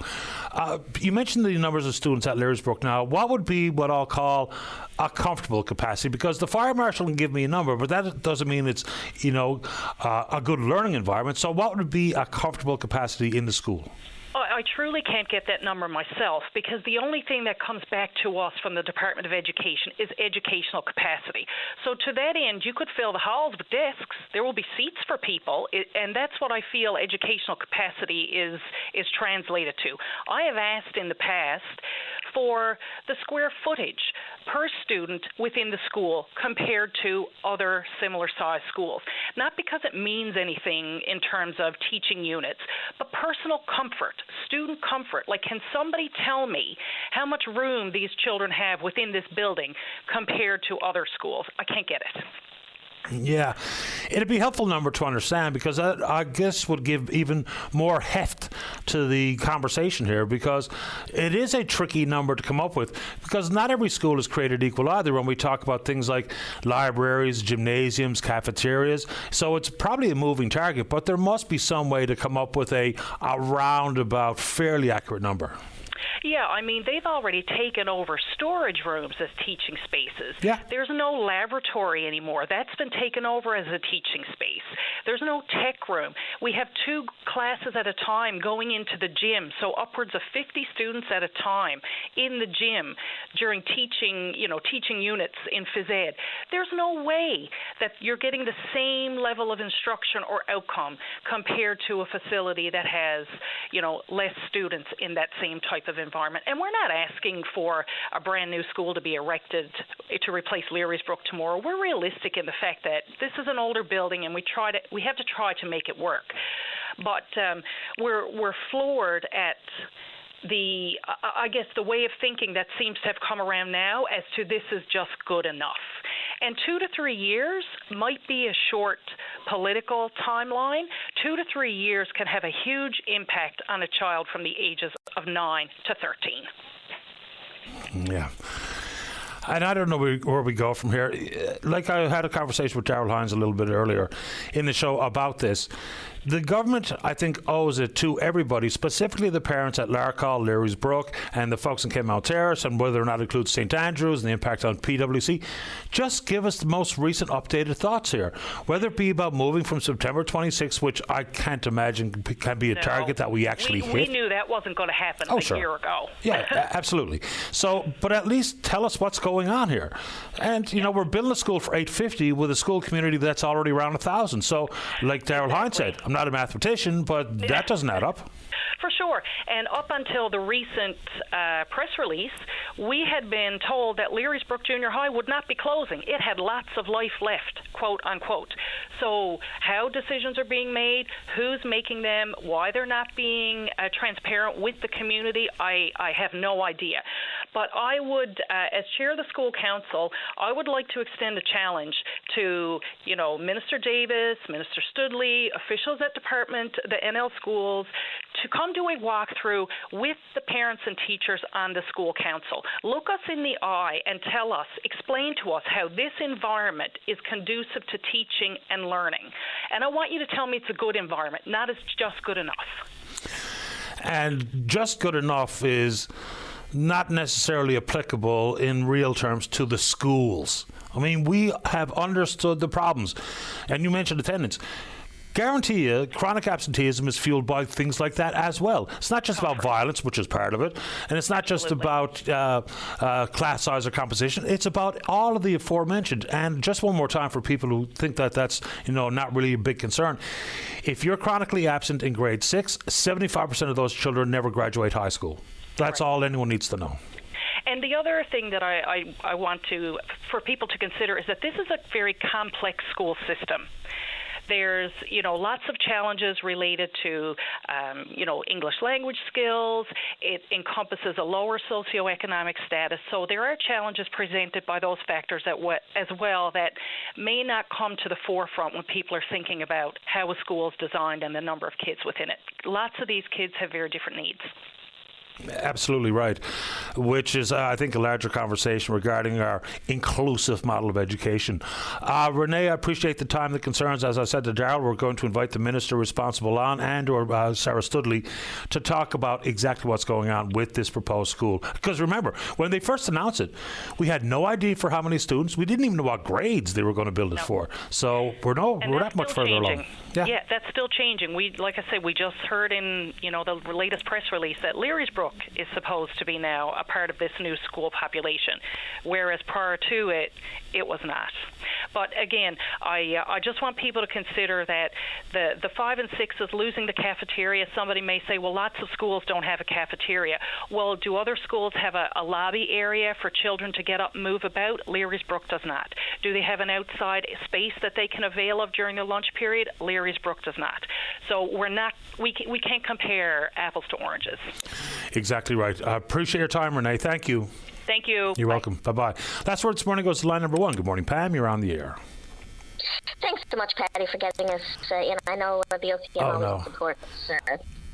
I'm going to have to put up all things, trying to squeeze in the very final thoughts, just to find that it is not available because of the compromised phone line. Anyway, apologies for that. We're working on it. We'll get that solved sooner than later. So Pam wanted to talk about Janeway Family Fun Day. I'm not so sure how quick Dave can reconnect us with Pam so that we can get the message out before we run out of time, but let's give it a shot on line number 3. Pam, you're back on the air. Thanks, Patty, for the time. I really appreciate it. Go right ahead. Wanted to talk about something that's happening to support the Janeway. The Janeway Telethon, as everyone knows, is coming up in June, May 31st, this Saturday, from 11 to 5 at the Rec Room at the Avalon Mall. Christina McGorry, who is Anchor Media NL, is holding the second annual Family Fun Day. It's free. So folks can come in, where the games are, and then you go up into the restaurant area. Well, that's where it's going to be taking place. We have live entertainment all day from 11 to 5 on Saturday.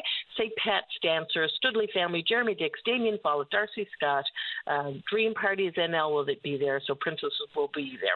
Pirates will be there. Sci-Fi and the Rock will be there. The Rebel Dolls will be there. I'm hosting for the second year in the row. Last year we raised just over $2,000 to present to the Janeway. So I'm inviting everyone to come out if you have some time and you're looking for something to do. Saturday, the Rec Room, Family Fun Day in behalf of the Janeway this Saturday. Fantastic. Good luck with it and appreciate your time, Pam. Thanks. Take care, guys. You too. Bye-bye. All right, good show today. Big thanks to all hands, and we will indeed pick up this conversation again tomorrow morning, right here on VOCM and Big Land FM's Open Line. On behalf of the producer, David Williams, and Greg Smith, I'm your host, Paddy Daly. Have yourself a safe, fun, happy day. We'll talk in the morning. Bye-bye.